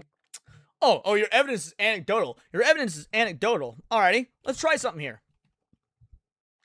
Let's see. How do I want to phrase this question? What is the average statistical? Let's see. Where's the average statistical rise in crime rate in inner cities with known gang activity compared to crime rates in the same city in, let's say, 1975? What is the average statistical rise in crime rate in inner cities with known gang activity compared to the crime rates in the same city in 1975? There's no single average statistical rise in crime specifically attributed to inner city gang because the criminologists do not measure crime that way. Crime trends are tracked citywide over time, and gang. Well, that's what I asked for. Treat it as one contributing factor, not a standalone. However, we can give a realistic evidence-based statistics. Okay, fair enough. Short answer: from the 1960s to the late 1980s and early 90s, peak crime era, violent crime in cities more than tripled and homicide roughly doubled. Since the 1990s, urban crime rates have generally declined sharply after reaching less similar lower than the 1970s and many cities today. In high gang activity neighborhoods, studies typically find higher localized violent crime concentrations, but not a uniform citywide. All right, but okay, in gang activity-ridden neighborhoods. All right, that's fair. So let's take that. Let's say that in those neighborhoods where where gang-related crime activity rose, was there a common aesthetic theme to their clothing of choice on average? In those neighborhoods where gang-related crime activity rose, was there a common theme to their clothing of choice on average? Yes! In many neighborhoods where gang-related activity increased, especially from the 1970s to the 90s, researchers and law enforcement did observe reoccurring clothing patterns. Bingo, bango, bongo. So homie wants to try and claim that there's no objective measure. Well, there is. We have crime statistics to back this up. Absolutely. So again, the dude is a blatant and abject liar. Incoming information. Okay. I mean, now take a look at the response from the audience when they start calling in. That guy Warren, he is such a, he's like a, he's too young. Yeah, look, this guy Warren, he's such a, he's like, dude got the average IQ of a Somalian, considering he can't even get out his sentence to call Warren a racist. To be a freeze-dried hippie, but that's what I think he is. I think he's hearing from all these crazy sides, and he doesn't know what the hell is going on. To be candid, I wish you would never have him on again. He sucks. Next time Warren crosses the street, because you see somebody. Honestly, I don't think that Brian should have Warren on again, but not because Warren did or said anything wrong, because Warren is too intellectually above Brian Shapiro. There is no benefit and no gain for Warren to go on Brian's show. Brian would be the only one getting benefit from this. It is not a mutual exchange. Therefore, it is worthless to Warren. He honestly shouldn't. And this isn't me like, oh, shutting down free speech or whatnot. I absolutely think that Warren should continue to debate these leftist pieces of garbage, but he should at least do it ones that are intellectually on his level, where there is some sort of challenge, where there's some sort of audience that could maybe respect in some way, shape, or form the intellectual disagreements. And again, there has to be something, I would imagine, of roughly equal gain from both sides, because Warren got nothing from this on his side. Bang your pants. I hope he gets hit by a bus. And I'm trying to be nice here, but I can't. To me, that's racism. And I tried to be nice. I didn't want to flat out say, Warren, you sound like a racist. I feel. But you did multiple times, even though Warren never once referenced race. Like I am living in a parallel reality. Like, what debate are you talking about? What debate were you listening to? Your first guest, man, holy cow, man. He's not all there, man. That seems to be the consensus. That seems to be. Yes, that seems to be the consensus from your brainwashed ideological audience that bows and kowtows to every word that you say, because you are a leftist shill that only exists within an echo chamber and have no idea about these concepts of very simple debate philosophy that I understood in a 9th grade debate class. The consensus among PTL Nation. I'm not going to lie. You know something? You heard the old saying goes, we had the last word. So, Brian, we got the last word. So he lost. Right, and when you get the last word, that must automatically mean you're correct. Dave, you're right. And I hope you have a good weekend, my friend. You can't just declare someone is wrong and that makes them wrong. I mean, that's all determined by the logic. And I've tried to make the logic as clear as I can here. It's going to be very exhausting to go back and listen to that interview and then have my people post it on social media, because there were some points. Well, their logic is whoever got the more audience on their side must be the winner. Let's take a look and see. All right, so this came out.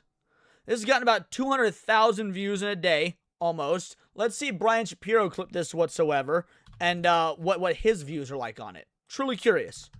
Brian Shapiro. Let's see. Yeah, PTL pushing the limits. Oh, this idiot's live right now. Of course he is. All right.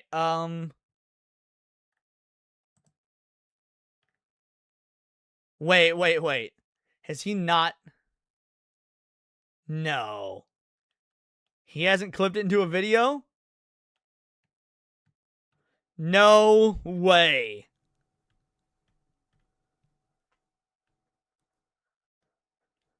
Dude must know he got bodied. Okay, here we go. Oh no. Holy shit. So his argument at the end there was basically whoever gets the general consensus to agree with him is the one that must be right. Homie got not even 4,000 views, whereas Warren got almost 200,000. So by using his logic, Brian's own logic, it seems like the general consensus was far and away with Warren. So obviously, Warren must have been the one that's correct. You can't make this shit up. These absolute worthless troglodytes. Yeah, if you guys don't follow Warren, aren't subscribed to Warren, you absolutely should be. There's the link. Give that video a like. That was infuriating to listen to. But I mean, that's the way of the world these days. These leftists can't be like. It almost made me pine from when we were covering Gavin Newsom earlier. There was at least more to make fun of with the Gavin Newsom stuff. This, on the other hand, was just flat out like what Gavin Newsom is doing is vile and evil. And I can almost respect that more than intentional stupidity. More than flat out embracing of the ignorance to choose an ideological side and then lie and claim that you are a centrist, which Brian does every time he debates anyone even conceptually considered on the right wing. Evil shit. Evil shit. All right. Where were we? We gotta move on. I got at least another hour and 10 minutes in me. So let's do the other topic, just in case we end up having to bounce out, just in case we end up having to end the stream after this. I do want to cover the other topic that is in the title card of this episode.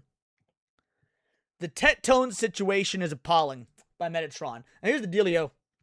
We're going to go ahead and do it like this so that we're not cutting Metatron out of the video frame. I've got to go ahead and add my camera to this source real quick.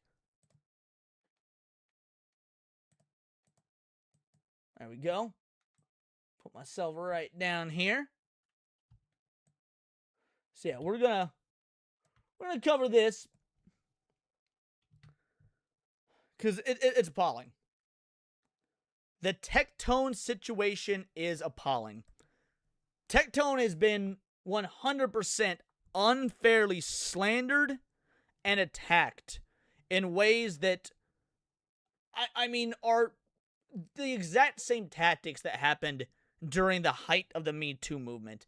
I don't really care if you do or don't agree with or like Tectone. That's irrelevant. Because even if you dislike him, dislike his content, dislike his coverage, dislike his opinions, it is still objectively true that he was not given in any way, shape, or form a fair assessment of the situation. And people think, well, really? I don't have to have pictures or bruises? I mean, while those things would be great and helpful, it's not a requirement because judges every day make decisions based on the credibility of witnesses. That's why it's called the legal system and not the justice system, guys. And then make the call. The better liars will be rewarded. That's the idea. If you are really good, like you excel. She also cites Tectone talking about illegal aliens as a threat towards her, saying, well, I'm half Mexican, so I'm almost a minority, and that means... Oh, shut up. I'm almost a minority. What the heck?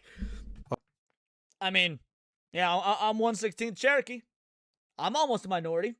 To be fair, I'm a non-binary Native American. I guess I'm a minority. That's remember YouTube. I can say the things I'm saying because I'm a non-binary Native American. Okay, guys, I think I figured it out. So basically, the too long didn't read is that Tectone got hit by a feminist, progressive, left-wing DEI judge who hates him and sided with her. All right, Tectone is innocent. I wanted to go and watch the video. Since it's a very long video, I don't want to watch the whole thing and take the entirety of the view. He put a lot of work into it. So this is Think Before You Sleep, friend of the channel. And apparently he made a video on Tectone, and he puts not guilty. So, of course, if you don't know, there was a whole situation that involves, I believe, Tectone, who is another streamer, friend of Asmongold, friend of Emiru. In theory, he knew Mizgif. They hate each other.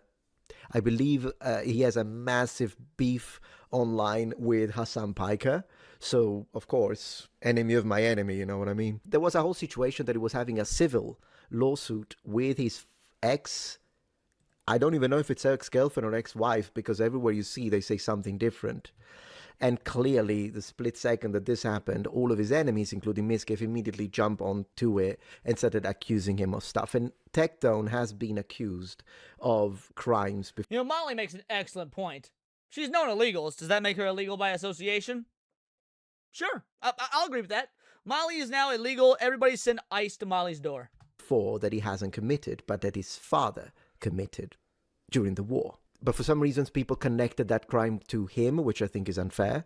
It's absolutely unfair. Sins of the father. Like, and Tectone has openly talked about this. Now, people can make the argument that he's being too charitable towards his father. My father didn't commit rape. He committed sexual assault. Like, at the end of the day, like, it doesn't matter. Sex crime is a sex crime. Obviously, there's levels of severity to it, but that's neither here nor there. Sins of the father is some absolute bullshit. Not your fault if your father is... But anyways, I am interested to see what he says, because one thing about Think Before You Sleep is that his videos are highly researched and he puts a lot of work into them. So, without further ado, let's see what he has to say. Tectone went to court today and he lost the court case against Pink Chew. Tectone, with his 5 lawyers, lost. She had 1. And she won. That's how bad it was. For the next 10 years... That does not mean, by the way, that's how bad it was. There's a myriad of things that can sway a court case regardless of quality or number of the lawyers. Tectone can't own guns and has to pay all of her attorney fees, which is hundreds of thousands of dollars. Thanks, Ms. Kiff. We can always trust you to report things accurately. In case you haven't heard, Twitch streamer Tectone and an ex-girlfriend of his who goes by Pinkchu had been in a legal battle after Pinkchu publicly accused Tectone of sexually assaulting her. Recently, Pinkchu filed for a protective order, which is to prevent stalking and harassment, and Tectone lost a motion to get it dismissed. Now, before we get into all this, let me just say that I'm not even remotely neutral on whose side I'm on. I started out neutral. I started out with the mindset. And I will say out the gate, I'm not either. I'm 100% on Tectone's side. Not even because I'm a fan of Tectone or whatnot. Like, don't get me wrong. I like his content every now and again. I haven't consumed a whole lot of it. Done a couple reactions is what it is. However, I'm very blatantly and unneutrally on Tectone's side because of the evidence of what this judge is. This is the bane of the legal system. Are judges that exist like this, that don't even put up a facade of impartiality. And as somebody who has gone through a court case in a similar vein to this, I am absolutely not going to be biased. Or unbiased, I mean. Take a look at the facts of the case. Maybe there's some nuance here. Maybe both parties did something bad at certain points. Yeah. Usually that's how relationships in particular work. Of course. But my mind changed when I began researching, and I think after you guys watching see the details, you'll come to the same conclusion that I did, which is that this is a massive failure of the justice system, which is why this video is a defense of Tectone. It's about how, in my opinion, none of the assault allegations were true, and it's about how this whole situation was a coordinated effort from multiple streamers to ruin his career. What has streaming become? They sue each other every 3 days. Goodness gracious.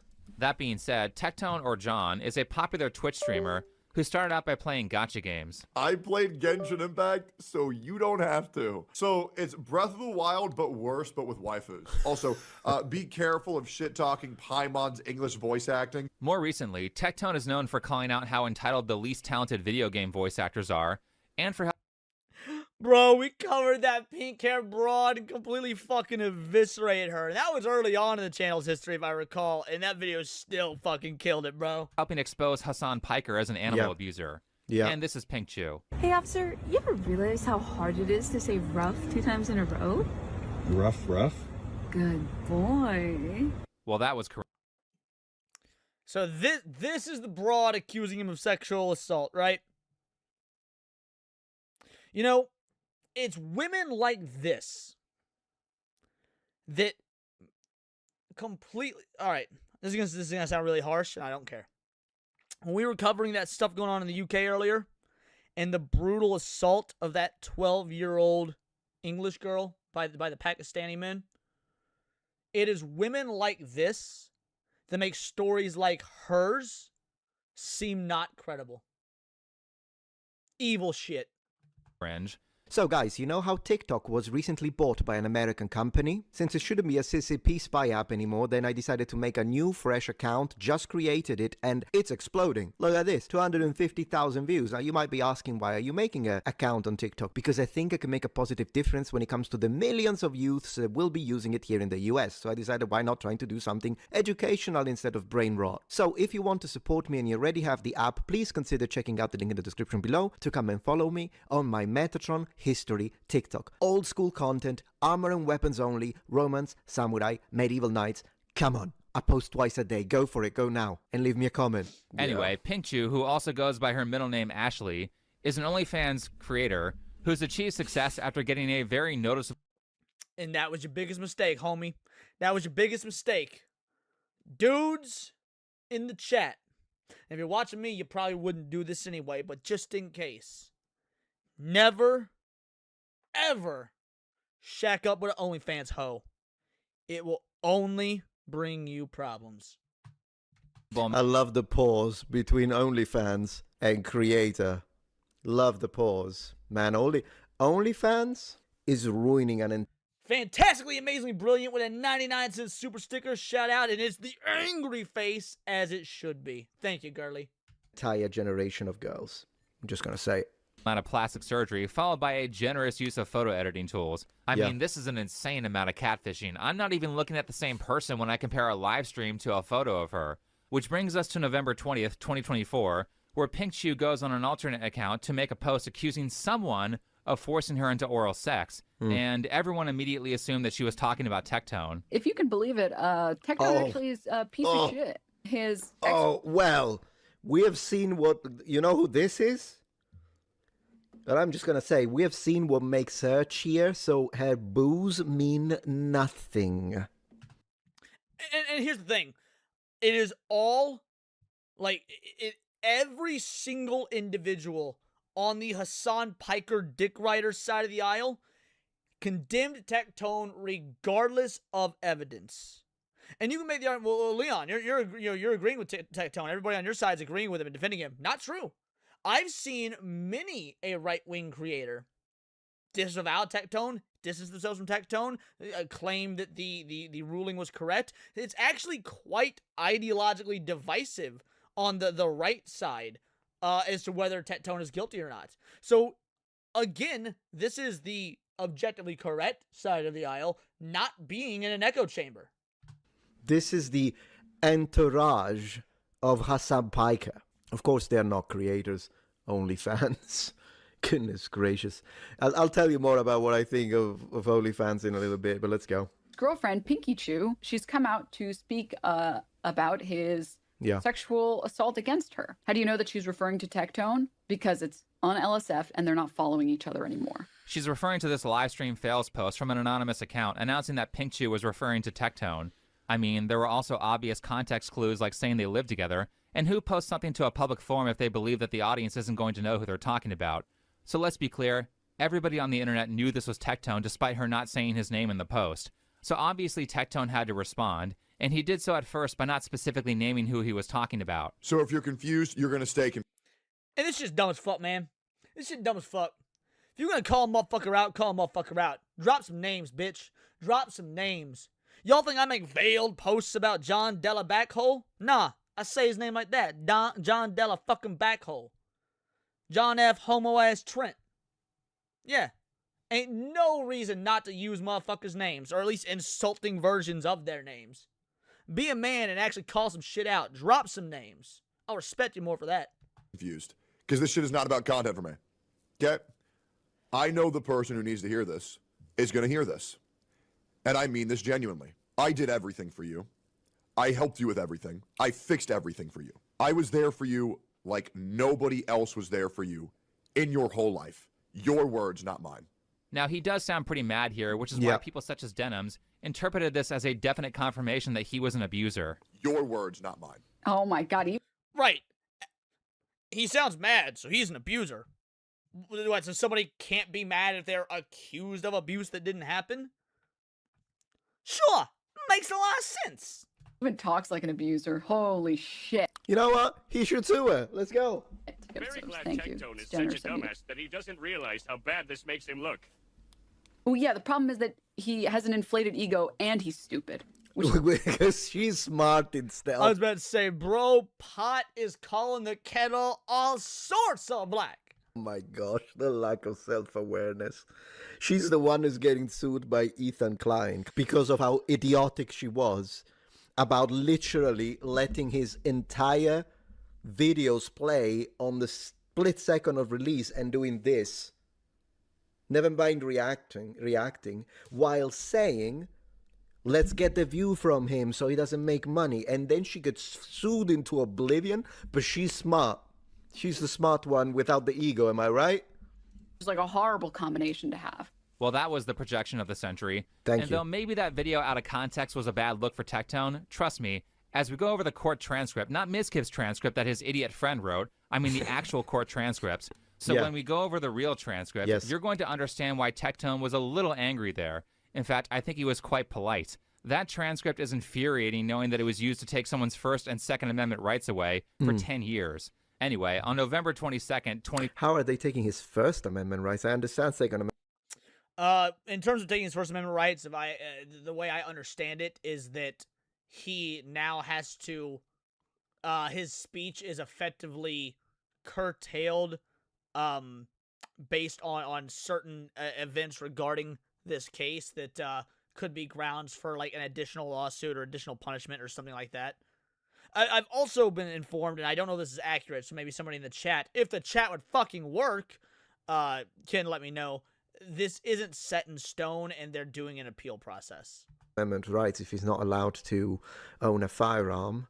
First Amendment rights, meaning that he can't speak about it. Well, probably that's what it is that he's talking about. 24, 2 days after Pink Chu makes her allegations, Tectone confirms on Twitter that Pink Chu was talking about him. He says that she has 2 weeks to apologize and admit that her allegations were false, or he will sue her for what I imagine was defamation, citing that he will also pursue legal action against those who knowingly repeat her lies with reckless disregard for the truth. Tectone goes on to say that he's willing to work with law enforcement and is ready to prove his innocence. Okay. And then Keemstar comments with some words of wisdom at the end, which brings us to And by the way, ready to prove his innocence. Okay. And then Keemstar. I don't like giving Keem a whole lot of credit, but when motherfucker right, motherfucker's right. I have no idea why you streamers date these OnlyFans clout demons. You guys always get wrecked in the end one way or another. Fucking facts. Comments with some words of wisdom at the end, which brings us to Travis County in Texas on January 20. Fantastically, amazingly brilliant with a 2-banger super sticker just says, game over. Shout out. Thank you. 23rd. Well, the word of wisdom was don't date an OnlyFans, I guess. With some words of wisdom at the end, which brings us to Travis County in Texas on January 23rd of 2026, and a hearing for a protective order filed by Linda Ashley Lamar, that's Pink Chu, against John Robertson, that's Tectone. Tectone with his 5 lawyers. Tectone and his 1 lawyer, that's 1 Where did Mizkiff get that he had 5 fucking lawyers? lawyer. I swear, it doesn't matter. You watch Hassan Piker, you watch Destiny, you watch Mizkiff, and you have to sift through mountains of bullshit. It's like there is the occasional true statement, but it must be so frustrating. Well, not really, but actually I was about to say if you're a member of his audience, not because they believe everything they say. It must be actually, in fact, quite easy. But the reality is that 9 times out of 10, you're being lied to. It's a lie. It's like when Hassan was like, I made a video about it, when Hassan was saying, oh yeah, no, I grew up affluent because my family, and then you have the pictures of him doing. Dude. I've loved Metatron's content for ages now, right? Back his old his history content, his armor stuff, like seeing him make this switch. And to be fair, we reacted to his video about living in the 80s a couple days ago, and that video was also awesome. But to see him make this hard shift to just fighting in the culture war, just so fucking based, dude. Doing horseback riding in his entire, clearly lots of money, like Turkish company corporate money, right? Because he had to make a point on a live stream about, no, I understand what it means to people because I grew up affluent, rich, lots of money everywhere, yacht and this and that. Okay. Then a few months pass. There is a different live stream. I have all of this recorded and clipped. I've already showed it on a video. And then Hassan goes, well, I grew up in poverty, so I do understand people and, proletariat and all that in class struggle. Hold on a minute, did you forget that you literally made a stream a few months before saying you grew up affluent? Or is it literally at this point, I'll say whatever I want, it doesn't matter because my audience doesn't check? It's that one, Metatron. It's that one. It does not matter what he says. His audience will eat it all up like the good little Turkish bootlickers they are. He could outright say the Armenian genocide never happened, and they would be like, yeah, no, correct. Obviously, the Armenian genocide, that's a conservative lie made up by Donald Trump. Absolutely. It is unequivocally that second option. Heck. And now this. Goodness gracious, it's exhausting. Yes, Kiff. I don't know why you would lie about something that was so easy to disprove. I'm smart. I'm not. Uh-huh. All right, not even going to comment. Let's move on. Going live and saying things that are stupid. I'm not going live and being not strategic with my words and my actions. I'm being smart. Yeah, right. very. Miskiff sent a friend of his to go to court and take notes on the day of the hearing. Seems like the information wasn't very accurate. So Tectone's one lawyer is Geoffrey Purrier, a guy with an enviable jawline, and Pink Shoe's lawyer is Michelle Locke, an aspiring self-help influencer. Life is a journey. Life has ups and downs. Very insightful words of wisdom. Thank you. Last, the case is being heard by Judge Dimple Malhotra.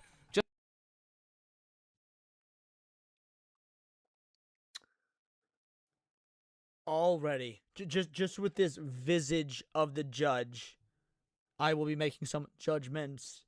There is so much wrong here. So much wrong here. I'll let you guys come to conclusions as to what is wrong. Just for clarification, this is a civil case. Conveniently, a lot of these types of allegations seem to be tried in civil courts. That's another thing, by the way. This is a civil case, not a criminal case, yet everybody on a particular side of the left, the San Osama bin Laden, Epstein, dog, shocker, fucker, piker, dick riders, they are treating this as if it's a criminal case. Intentionally misleading their sheep audiences. Probably because the burden of proof there is much lower than in criminal courts. I want you to understand something, chat. That the judge agreed with that. Now, the judge was not empowered to put him in prison directly. Excuse me, but what is this? What is this? Because that was not a criminal case. Had it been a criminal case, and had he been given a bench trial, he would have gone to prison as a rapist. Actually, it's the exact opposite. Had this been a criminal case and had there been a bench trial, he probably would have been completely exonerated due to the lack of anything, any semblance of evidence. Right then. God, these idiots are annoying. For those of you who don't know, Mike from PA is the guy who pretended to be a licensed attorney to run for the Pennsylvania legislature, but the state Supreme Court kicked him off the ballot after they found him misrepresenting himself. Oh, now great. He's pretending to be an authority on the law on Twitch. Also, like someone who doesn't know the difference between lawyer and attorney at this point, I believe. Spoilers, most of the law influencers There get he shit is. wrong all the time, and they aren't really that trustworthy. Anyway, in reality, there was a police investigation, but it didn't go anywhere, let alone prosecute. So Pink Shoe claims... Which, that alone should tell you everything you need to know. Like, I'll be real, hold on. I really don't want to Google that. How do you safely Google what's the statute of limitations on sex crimes in Texas? So I'm not going to Google that because I don't want that in my search history. But the point is, we know it's not less than 2 years, all right? This accusation was made in 2024. We're just now in 2026. This legal battle has been ongoing since effectively 2024.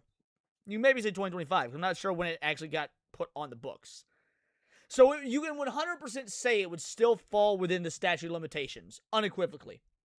So if the police didn't pursue anything, while it was very obviously still within the statute of limitations if it were a sex crime, that right there is enough evidence, at least for me, to know that this is bullshit at best, or bullshit at worst, frivolous at best.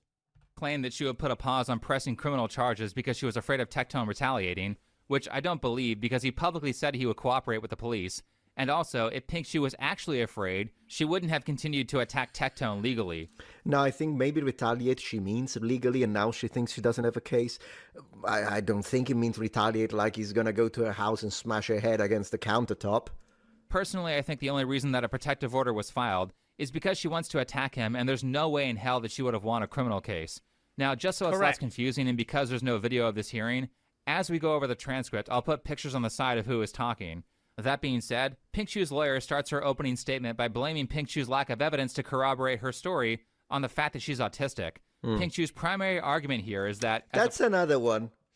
Can you explain to me why Gen Z, and even more so Gen Alpha or Gen Beta, whatever the heck we are now, I don't even know, everyone is freaking autistic. Everyone. Metatron, I have a sneaking suspicion you know the answer. I have a sneaking suspicion you know the answer. It is a combination of two things. An insane amount of overdiagnosis. Actually, three things. An insane amount of overdiagnosis by medical professionals because that creates a medical customer for life. Self-diagnosis on the internet for some sort of validation. Or vaccines actually really do cause autism, and we're in the most vaccinated society in fucking history now. It is a combination of those three things. Jacksepticeye, did you see that? Because I do watch him play. I hate his freaking politics, but he's funny. So I kind of watch him play. And whenever he starts mentioning politics, I skip. And then he was like, oh, I got diagnosed, guys. I have autism. No, you don't. Shut up. The reality is, I'm just going to summarize these new generations in just one single sentence. Attention whores. Base! They want attention. Now, everyone up to a certain extent, when we are teenagers, for instance, we kind of want extension. We want to say, like, look at me, I'm special. I can do this, I can do that. I can play this game better. I can say this, I can study, I can whatever the heck. And some of us do it as adults, i.e. your boy. Wouldn't be a content creator on the internet if I wasn't out there looking for you guys' attention. I mean, let's be real.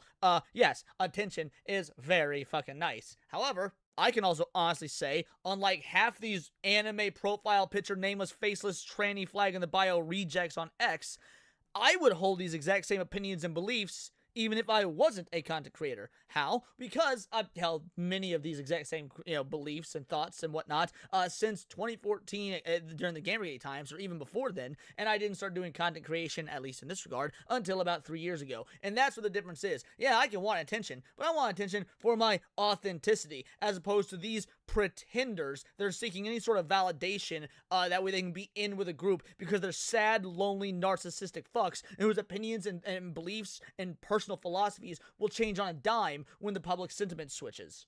We all want attention, but usually we grow out of it. But the youth these days, they don't grow out of it. And I think that a lot of the things that we are seeing, they are pushed onto them because they are being given, since they are children, which is very damaging, so many options. Say that you... She didn't drop the criminal charges on Tectone, Nacho Ninja, to my understanding. She never even filed them. I could be wrong, but I'm pretty sure she never even filed them, so there wasn't even anything to drop. But maybe I'm wrong. You guys correct me if I am wrong. Your pronouns are they, them. Oh, so you're suffering through gender dysphoria. I see. Attention. And they get attention, and they crave the reward. And that's what happens, but it's nonsense. It's not true. Of course, there are some people, but the percentages, it just doesn't work. It's probably like 1 in a million, but maybe not in a million, but like 1 in 100,000 is actually suffering for gender dysphoria. The rest, it's been socially pushed. That's the reality of it. It's nonsense. They do it for attention. They do it for politics. But politics, even then, for the very young, I think it's attention craving. It makes me special. I'm different. And then it happens with this now. Everyone is a freaking autistic. Person who was nearly 30 at the time, she didn't realize that she was being abused until someone else told her, because she's very slightly autistic. What, did they take that argument from TikTok? So anyway, No, they took it from OnlyFans. If there's like a mountain of evidence showing that this was all consensual, well, just ignore that because Pink Chu changed her mind after the breakup and after Tectone got... Right, you cannot remove consent afterwards. Correct. You cannot remove consent afterwards because you're mad. That doesn't work. That's a fact. But it does work. And this is the unfortunate fact. I mean, Metatron is technically wrong here, and it's unfortunate that he's wrong. But we live in a society that has allowed this to propagate. The removal of consent after the fact, if you regret it, if you don't like it, if there's circumstances that you find unfortunate, and there are actual legal systems that uphold this deranged way of thinking. So it does work. The correct way to phrase this would be, it shouldn't work. If that's what she did, and he did nothing wrong, then she should go to jail. Agreed. Now, I don't know if that's what happened. I'm just listening to... We have, to quote a once great comedian who has now fallen off completely, Bill Burr, we have an epidemic of gold-digging whores. This and kind of evaluating, I haven't got a clue. It's not like I was in the room with them, thank the angels, but I'm just saying, I don't know. I don't know. But considering the kind of enemies he has, I do have the bias to kind of be more leaning towards him, because I know how much they lie on his enemy side, which we share the same enemies. A relationship with a different woman. What a convenient set of circumstances. That being said, let's go to the first allegation. By the way, in a relationship with another woman who they are now engaged, she has prominently been on stream with him multiple times. never any allegations of wrongdoing, so it's not like there's even a pattern amongst multiple women. I find that interesting. Allegation of assault. Pink Chu said that she had recently gotten breast implants, so this is a plastic surgery related allegation. Now, I'm going to redact some of this information to make it YouTube safe, but the page numbers are all there, so you can just look it up for yourself. Basically, the allegation was that Pink Chu could not perform because of her recent surgery, so Tectone found other non-consensual means, allegedly. Much love to this queen. I mean, seriously, it's... Yeah, much love to this queen. Just because they are enemies of the guy who he doesn't like the politics. Man, this tribalism is so stupid. Like, do you think that just because I have certain political takes, if someone who has similar political takes than me is a scumbag, I'm gonna say, no, you're good, king? Exactly. I'm sure I've got probably pretty similar, at least on the surface level, takes as, let's say, Elijah Schaffer. Didn't stop me from absolutely eviscerating the lying, gross, disgusting grifter that is Elijah Schaffer on stream last week. Having similar politics is irrelevant. Don't get me wrong, is nice. But if you actually do evil shit, such as forcibly sexually assault somebody, I don't give a fuck how similar our politics are. Outski. It's that simple, bro. As opposed to Hassan Osama bin Laden, Epstein, Dog, Shocker, Fucker, Piker, and his ilk, they don't care how evil and degenerate and criminal you are, as long as you agree with the message. I'm not going to do that. If someone is scum, is scum. But we live in such a tribalistic period that now, if the person who has different politics than you is a saint, you'll call him the devil because politics. And if the person who is in the same political area than you is a scumbag, you'll say, no, great guy, great guy, great guy. I mean, what I just say earlier on stream. Despite my ardent hatred of the left, I give John Fetterman credit. I like John Fetterman. I disagree with him politically in a myriad of ways, but I like John Fetterman. I think what Ro Khanna is doing with the Epstein files is fucking great. I despise Ro Khanna's policies, because again, I hate leftist policies, but what he's doing with the Epstein files is great. I'll give credit where it's due. Why is this so fucking hard for people? Absolutely not. But that's what they do. That's what they do. You had to go through all of that and then probably get traumatized altogether one more time in the court process, but at least now you have a moment of respite. To further elaborate on the context here, Pink Chu testifies that she had been living with Tectone in exchange for sexual favors. Personally, I don't believe this version of the story at all. After reading through the transcript, it is very clear to me that they were living together because they were in a relationship. For reference, Pink Chu and Tectone's relationship started in December. Yeah, Hypno Stream is also broken. That doesn't surprise me. Someone else earlier said that this is a YouTube-wide issue. It's absolutely insane that this is a YouTube-wide issie. I mean, again, it's got to be AI-related. Of 2022, and they broke up around June or July of 2024. About a month later, in July or August, Tectone meets his now fiancée, Sophia, and a few months later, in November, Pink Chu accuses Tectone of sexual assault. This absolutely reeks of this broad being upsetty spaghetti because he moved the fuck on. She didn't even change her hair color. Yeah, you know women do that. Women change their hair color when they over the relationship. I didn't see her change her hair color. She still wanted that Tectone D, baby. Which brings us to the second allegation. Again, pictures are here to indicate who is in the conversation. Yes. If you see a Q, though, that means a lawyer is talking. And if you see an A, that's going to be either Tectone or Pink Chu talking. Okay. Anyway, Pink Chu said that she had just gotten lip filler, and Tectone had forced her into oral sex, which had ruined the lip filler. Geez, another plastic surgery-related incident? Do all of her allegations have some sort of plastic surgery involved? Now, is there any corroborating evidence that this happened? Not really. There may have been a doctor's appointment where she had to get the lip filler fixed. However, that doesn't prove anything because she could have just as easily screwed up the filler through regular consensual activity or something else entirely. But these are pretty much the allegations of assault. Now, when I say that Pink Chu had no evidence of this stuff occurring, understand that her own testimony counts as evidence from a legal standpoint. So allow me to clarify what I mean. I'm saying she had no additional evidence to verify the truth of her story. And let me point out just how ridiculous this is. Tectone is a guy who is constantly on camera. There's like a good 8 to 10 people who have already said, he didn't do it. We know he didn't do it. We were there when they said it happened. That never happened. They say there's a third girl. They don't exist. They don't realize that the entirety of, well, a large portion of my house is fucking filmed on the inside. I have security cameras on the inside. And this is why I'm on Tectone's side. Not because of what he's saying right here, but because this is blatantly obvious. If there is video footage, witnesses, opposite testimony, and the judge still sided with this broad, this is a blatant miscarriage of justice because this is a biased, ideologically driven judge.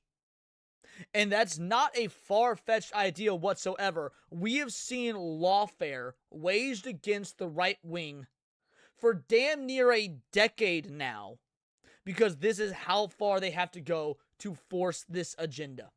That's how fucking paranoid I am. This is a guy who streams for multiple hours a day, plus the couple of streams that he did with Pinkchu. You're going. Okay, I see where he's going with this. And when it comes to the, I also have like cameras everywhere, outside, inside. I'm full of cameras too. You got to be. At least I agree with him when it comes to that. Yeah, of course, in this case, I'm going to say innocent until proven guilty. You've got to have serious proof for something like this. And there's the thing, Metatron. There's innocent until proven guilty doesn't fucking matter in civil court. That's the bitch of the bunch. Innocent until proven guilty is fucking irrelevant in civil court. Because it could ruin a person's life. You need proof. To tell me that you have no footage, no audio recordings, and no text that make him look abusive or make him look like a stalker? You also have no testimony from other witnesses saying that Tectone was abusing you? This is despite the fact that there were 2 roommates living with them the entire time. Yeah, the roommates thing, I think, is stronger. The inside cameras, I doubt they're recording. I mean, they do, though, now that I think about it. I'll have to ask my wife. They do, because sometimes we scroll back when we hear a noise. And then we're like, go back, when it happened? When did it happen? It happened in a minute. Yeah, they do actually record. So that is a very good point. That is a very good point. So either Tectone is this master manipulator who can get away with all of this without a trace, which is a weird thing to argue because his opposition is constantly calling him stupid. When he's literally the I don't know how anyone fucking ever listened to this guy. He's dumb as fuck. Every single one of these motherfuckers is envy. They do not have near the audience or support as Tectone, and that fucking gets their goat. That's all it is. Like envy is, it's such the root of all of this. Like, bro, imagine if I burned all of my Saturday Night Hypnosis bridges because I was upsetting spaghetti that Hypno gets like 10 times the viewers I do. That wouldn't make any fucking sense from a professional streamer standpoint or just the standpoint of being friends. Because remember, Mizkif was on OTK with the Tectone. Now, I don't know if they liked each other and didn't like each other, how that went down. But the fact of the matter is, there was some sort of, at least public sort of falling out or private falling out. Mike from PA hates the dude simply for his political opinions. But at the end of the day, if Tectone didn't have massive support from followers and other streamers and donations, because a lot of this is pocket watching, they wouldn't even be talking about this. Honestly think he needs to be arrested just so he can experience what that is like, so he shuts the fuck up and goes away. So arrest people so that they shut up rather than arrest people because they committed crimes. Do you see? But then we are the fascists. Genuine. Bingo, bango, bongo. Metatron nailed it. This is the fascist ideology at its absolute most blatant. I don't understand how someone could be so fucking stupid to think that this is a good response. So either he is this master manipulator who can fool anyone, or none of this shit happened. Hey, we got something Italian here. What does it say? Ristoranti, pizzerie, la tagliatella. Ooh, do you want that translated, guys? I'm actually reading something very small. So, ristoranti means restaurants. Pizzeria means, of course, pizza restaurants, or pizza places, plural. And la tagliatella is the pasta, right? It's kind of a thicker, flat type of, it's not spaghetti, but it's long pasta, thick and flat. It's really good. So this restaurant is called La Tagliatella. That's a cool name. I would go to La Tagliatella, honestly. Tagliatelle would be plural with an E at the end. No one really says tagliatelli. It's tagliatelle for plural. But this one is in singular. I mean, they could have done it plural though. Le tagliatelle. I think it sounds better in plural. I'm just putting my Italian 2 cents here, but if you're gonna name a restaurant in Italian, I think couches and recoils when he touches a woman. So opinion invalid. Facts. Le tagliatelle sounds better than la tagliatella because, like, I'm imagining one now. But whatever, it's up to you. It's In not my my opinion. restaurant. On that note, Pink Shoe's lawyer has finished questioning her client, so let's go to cross-examination from Tectone's lawyer, Joffrey.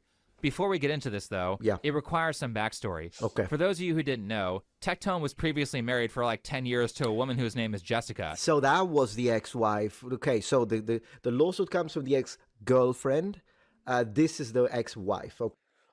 I didn't know this. I was unaware that Tectone was previously married. So now we have another individual that could potentially corroborate some stuff. If he was married for 10 years, was there ever any allegations and stuff like this with her? I'm curious. Okay, I see. I doubt it, by the way. Divorced a while back.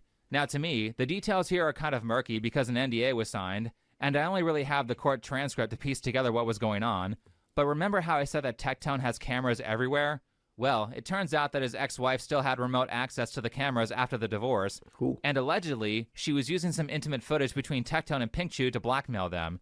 Oh, I heard about this. I didn't realize they were married. I thought it was just an ex-girlfriend or whatnot. So wait, so the person that was trying to blackmail him was an ex-wife. Holy shit, that's even worse, bro. Women are evil, dude. And how this didn't land his ex-wife in jail is beyond me. Anyway, a lawsuit was filed, and a part of this lawsuit included Pink Shoe suing Tectone's ex-wife because she called her Tectone's sex slave. Let me repeat this. Pink Shoe sued his ex-wife because she accused her of being victimized by Tectone. Pink Shoe said it was defamatory to call her an abuse victim. Not only that, but this no, wait, this is crazy. So the ex-wife, I gotta say this again, the ex-wife got this recording of them being intimate, which already, and called her like a A-word victim. He said it all the video, so an abuse victim. And she sued her to say, I'm not an abuse victim, but now she says she is. Man, how didn't this already kind of ended the whole thing? You know the answer, Metatron. Again, how did this not end it? Biased female judge who wants to propagate feminist superiority.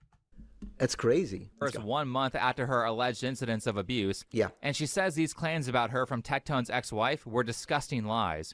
What a weird thing to say, right? So that's our first counter to Pink Shoe's story. And just right there, throw the case out. Yeah. You mean to tell me that someone called her an abuse victim and she spent money suing them to say, no, I'm not?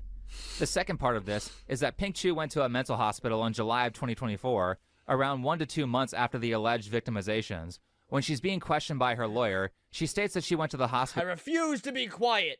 Based, Fab. Because she just had to get out of the house. And if your first thought was, that makes no sense, then I would agree with you. This sounds like a lie.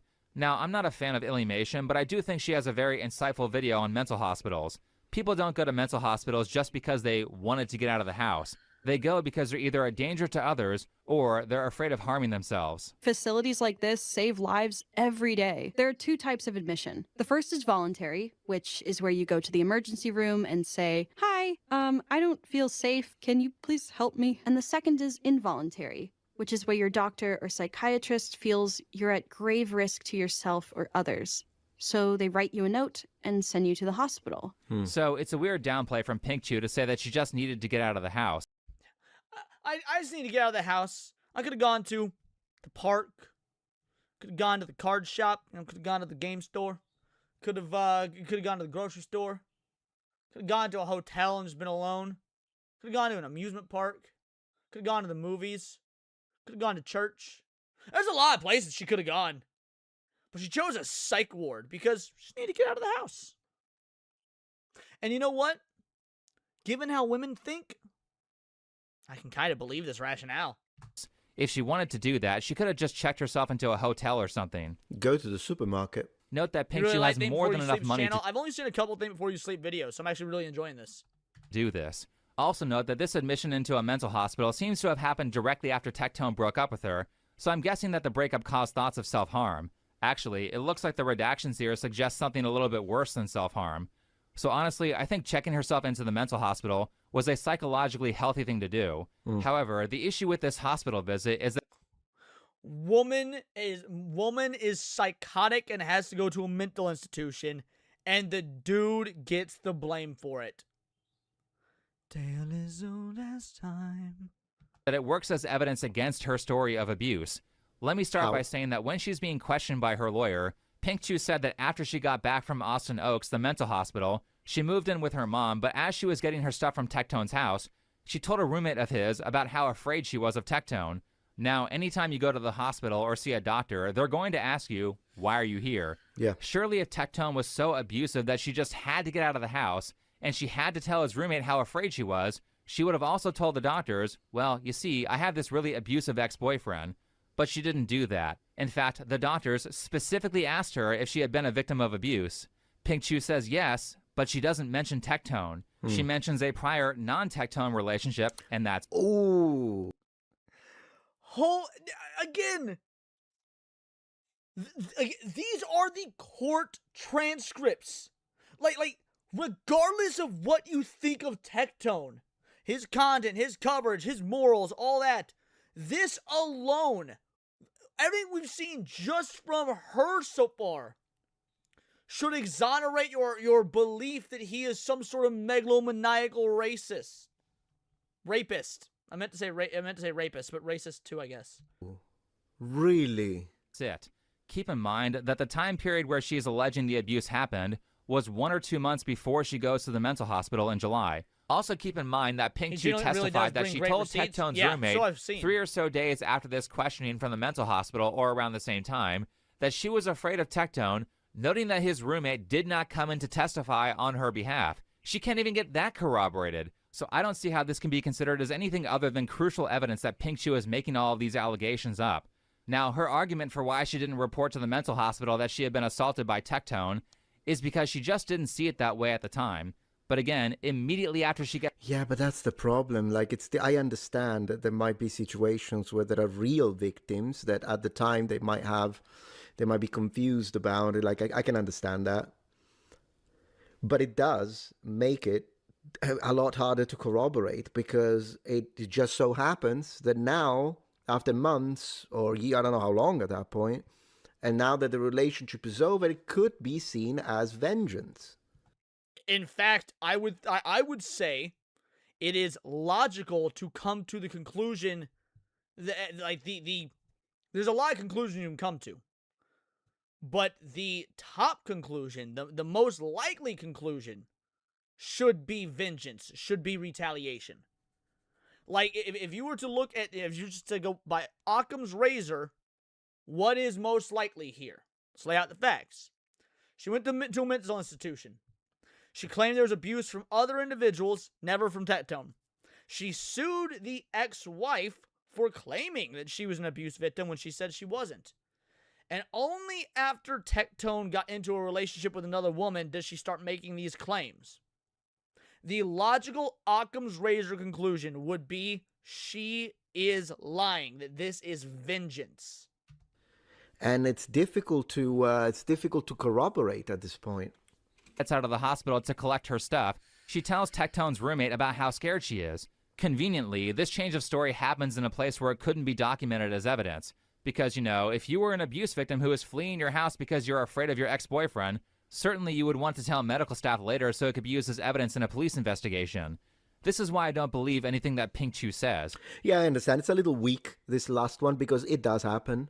But in combination with all the rest and the situation with the previous wife lawsuit, then I can see how definitely one would lean that way as an interpretation. But I'm curious to see what the judge said. There are tons of holes in her story, and well, I mean, technically we already know what the judge says, but really nothing to defend her outside of taking her word for it. But that's not all. Before Pink Chu goes to the mental hospital, there are text messages between her and Tectone, where Tectone, or John, says, "Text me when you're on your way, and please be safe." And then she tells him what hospital she's going to be at. He also says, "If you need me, just text me. I'm sorry you're going through this." So when I read stuff like that, I think, wow, there was so much documented evidence of... But no, apparently Tectone must be some, again, just super master manipulator, evil megalomaniacal egotist to have all the foresight to be like, in the coming years, she might sue me, so I should sound like a good boyfriend right now, just in case. Or maybe he just was at the time a concerned fucking boyfriend. Tectone being supportive, but when it comes to him being abusive, you just have to take people's word for it. Yeah, it's either he was literally the greatest mastermind when it comes to this. Like, Bingo, bango, bongo. See, me and Metatron, we on the same wavelengths, baby. he planned all of it in a way that he would send these messages on purpose so that they could be used as evidence of how supportive he was.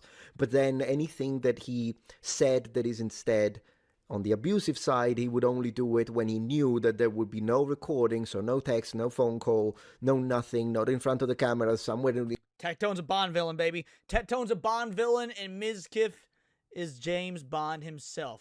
It's Kiff. Ms. Kiff. in the blind spot. But then they all say he's stupid.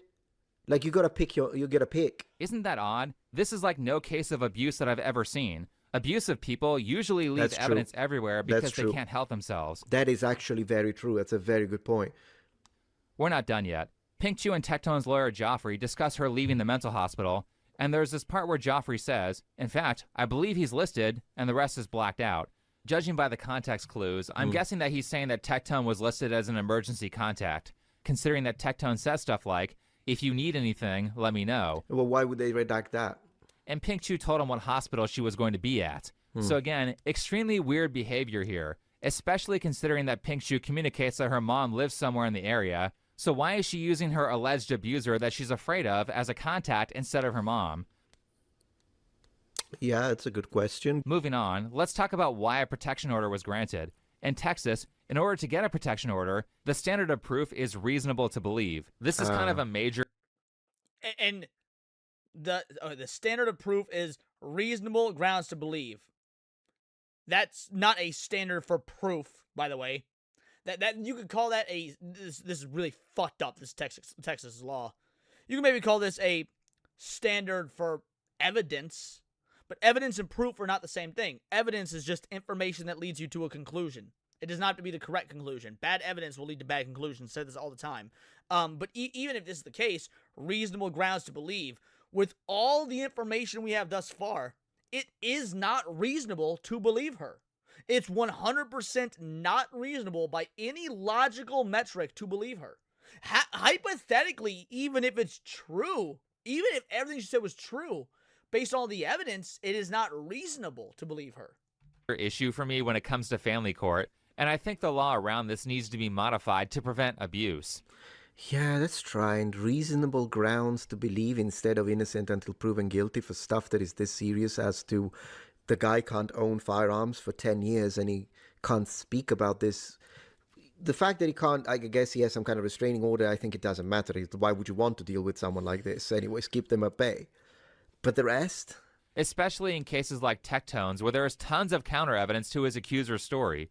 Reasonable to believe is a very low standard. Yeah. It's like saying if one person thinks, yeah, that could have happened, that's enough to grant an order in Texas. This standard is even lower than the more likely than not to have happened standard, which is what we're all used to hearing about in civil court cases. Yeah. This is in Texas. I want to like the idea that Texas of all states has laws like this on the books is fucking infuriating. This don't tread on me. This is 100% treading on you. And honestly, I've never thought about this before. But for all y'all old heads, you old school fans in the chat, like anime fans and whatnot, we'll probably think about this now. Let's think back to Vic Mignogna. Were you a Vic Mignogna fan? Were you an anime fan? Did you follow the Vic Mignogna case, that defamation case? How much y'all want to bet that this is why he lost? The bullshit laws on the books like this, because that was also in Texas, is why Vic Mignogna lost his case. Because this is actually a very similar situation. There was a bunch of counter evidence that was in Vic Mignogna's favor, and judge still ruled against him. I bet it's because of this so low barrier. I didn't know this until now. And as someone who's been pro Vic Mignogna since it all happened, yeah, this makes a lot more shit check out for me. Say this again. This is not Man, who is this clown, by the way? California. This is not New York. This is not Illinois. This is not Massachusetts. Say all the states. Let's go. This is Texas. He's implying that it's impossible to get an order of protection in Texas when actually it seems to be fairly easy. Here's Michelle Locke, Pink Chew's lawyer, on her podcast saying that the standard of proof in these kinds of courts is very low. When it comes to marriage and there are abusive instances, how important is it for someone to have that documented? Your testimony alone can be enough. The lawyer outright admits it. Your testimony alone is enough. How many dudes does this fuck over? Let's look at this from a gendered lens for a moment.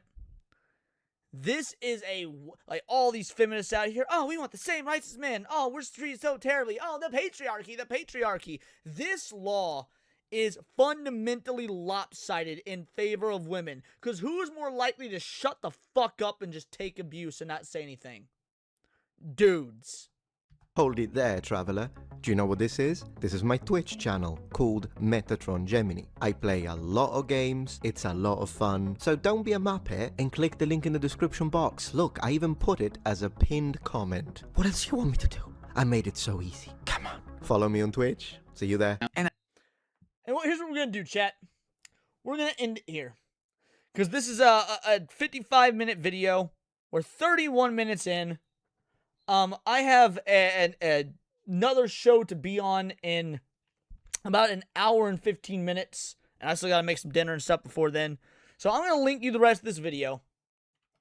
Give it a like, give it a watch. Y'all can finish it out on your own. Because this has told us everything we need to be told.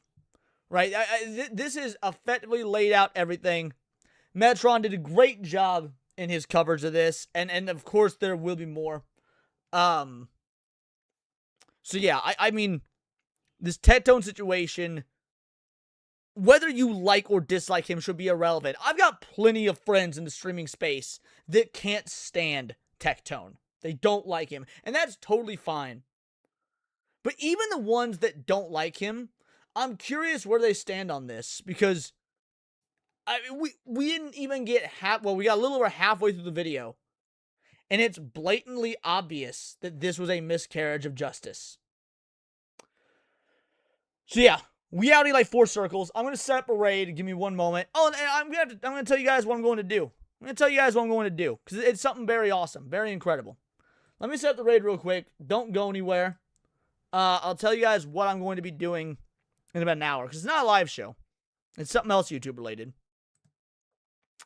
Let's see. Customization. Who's live?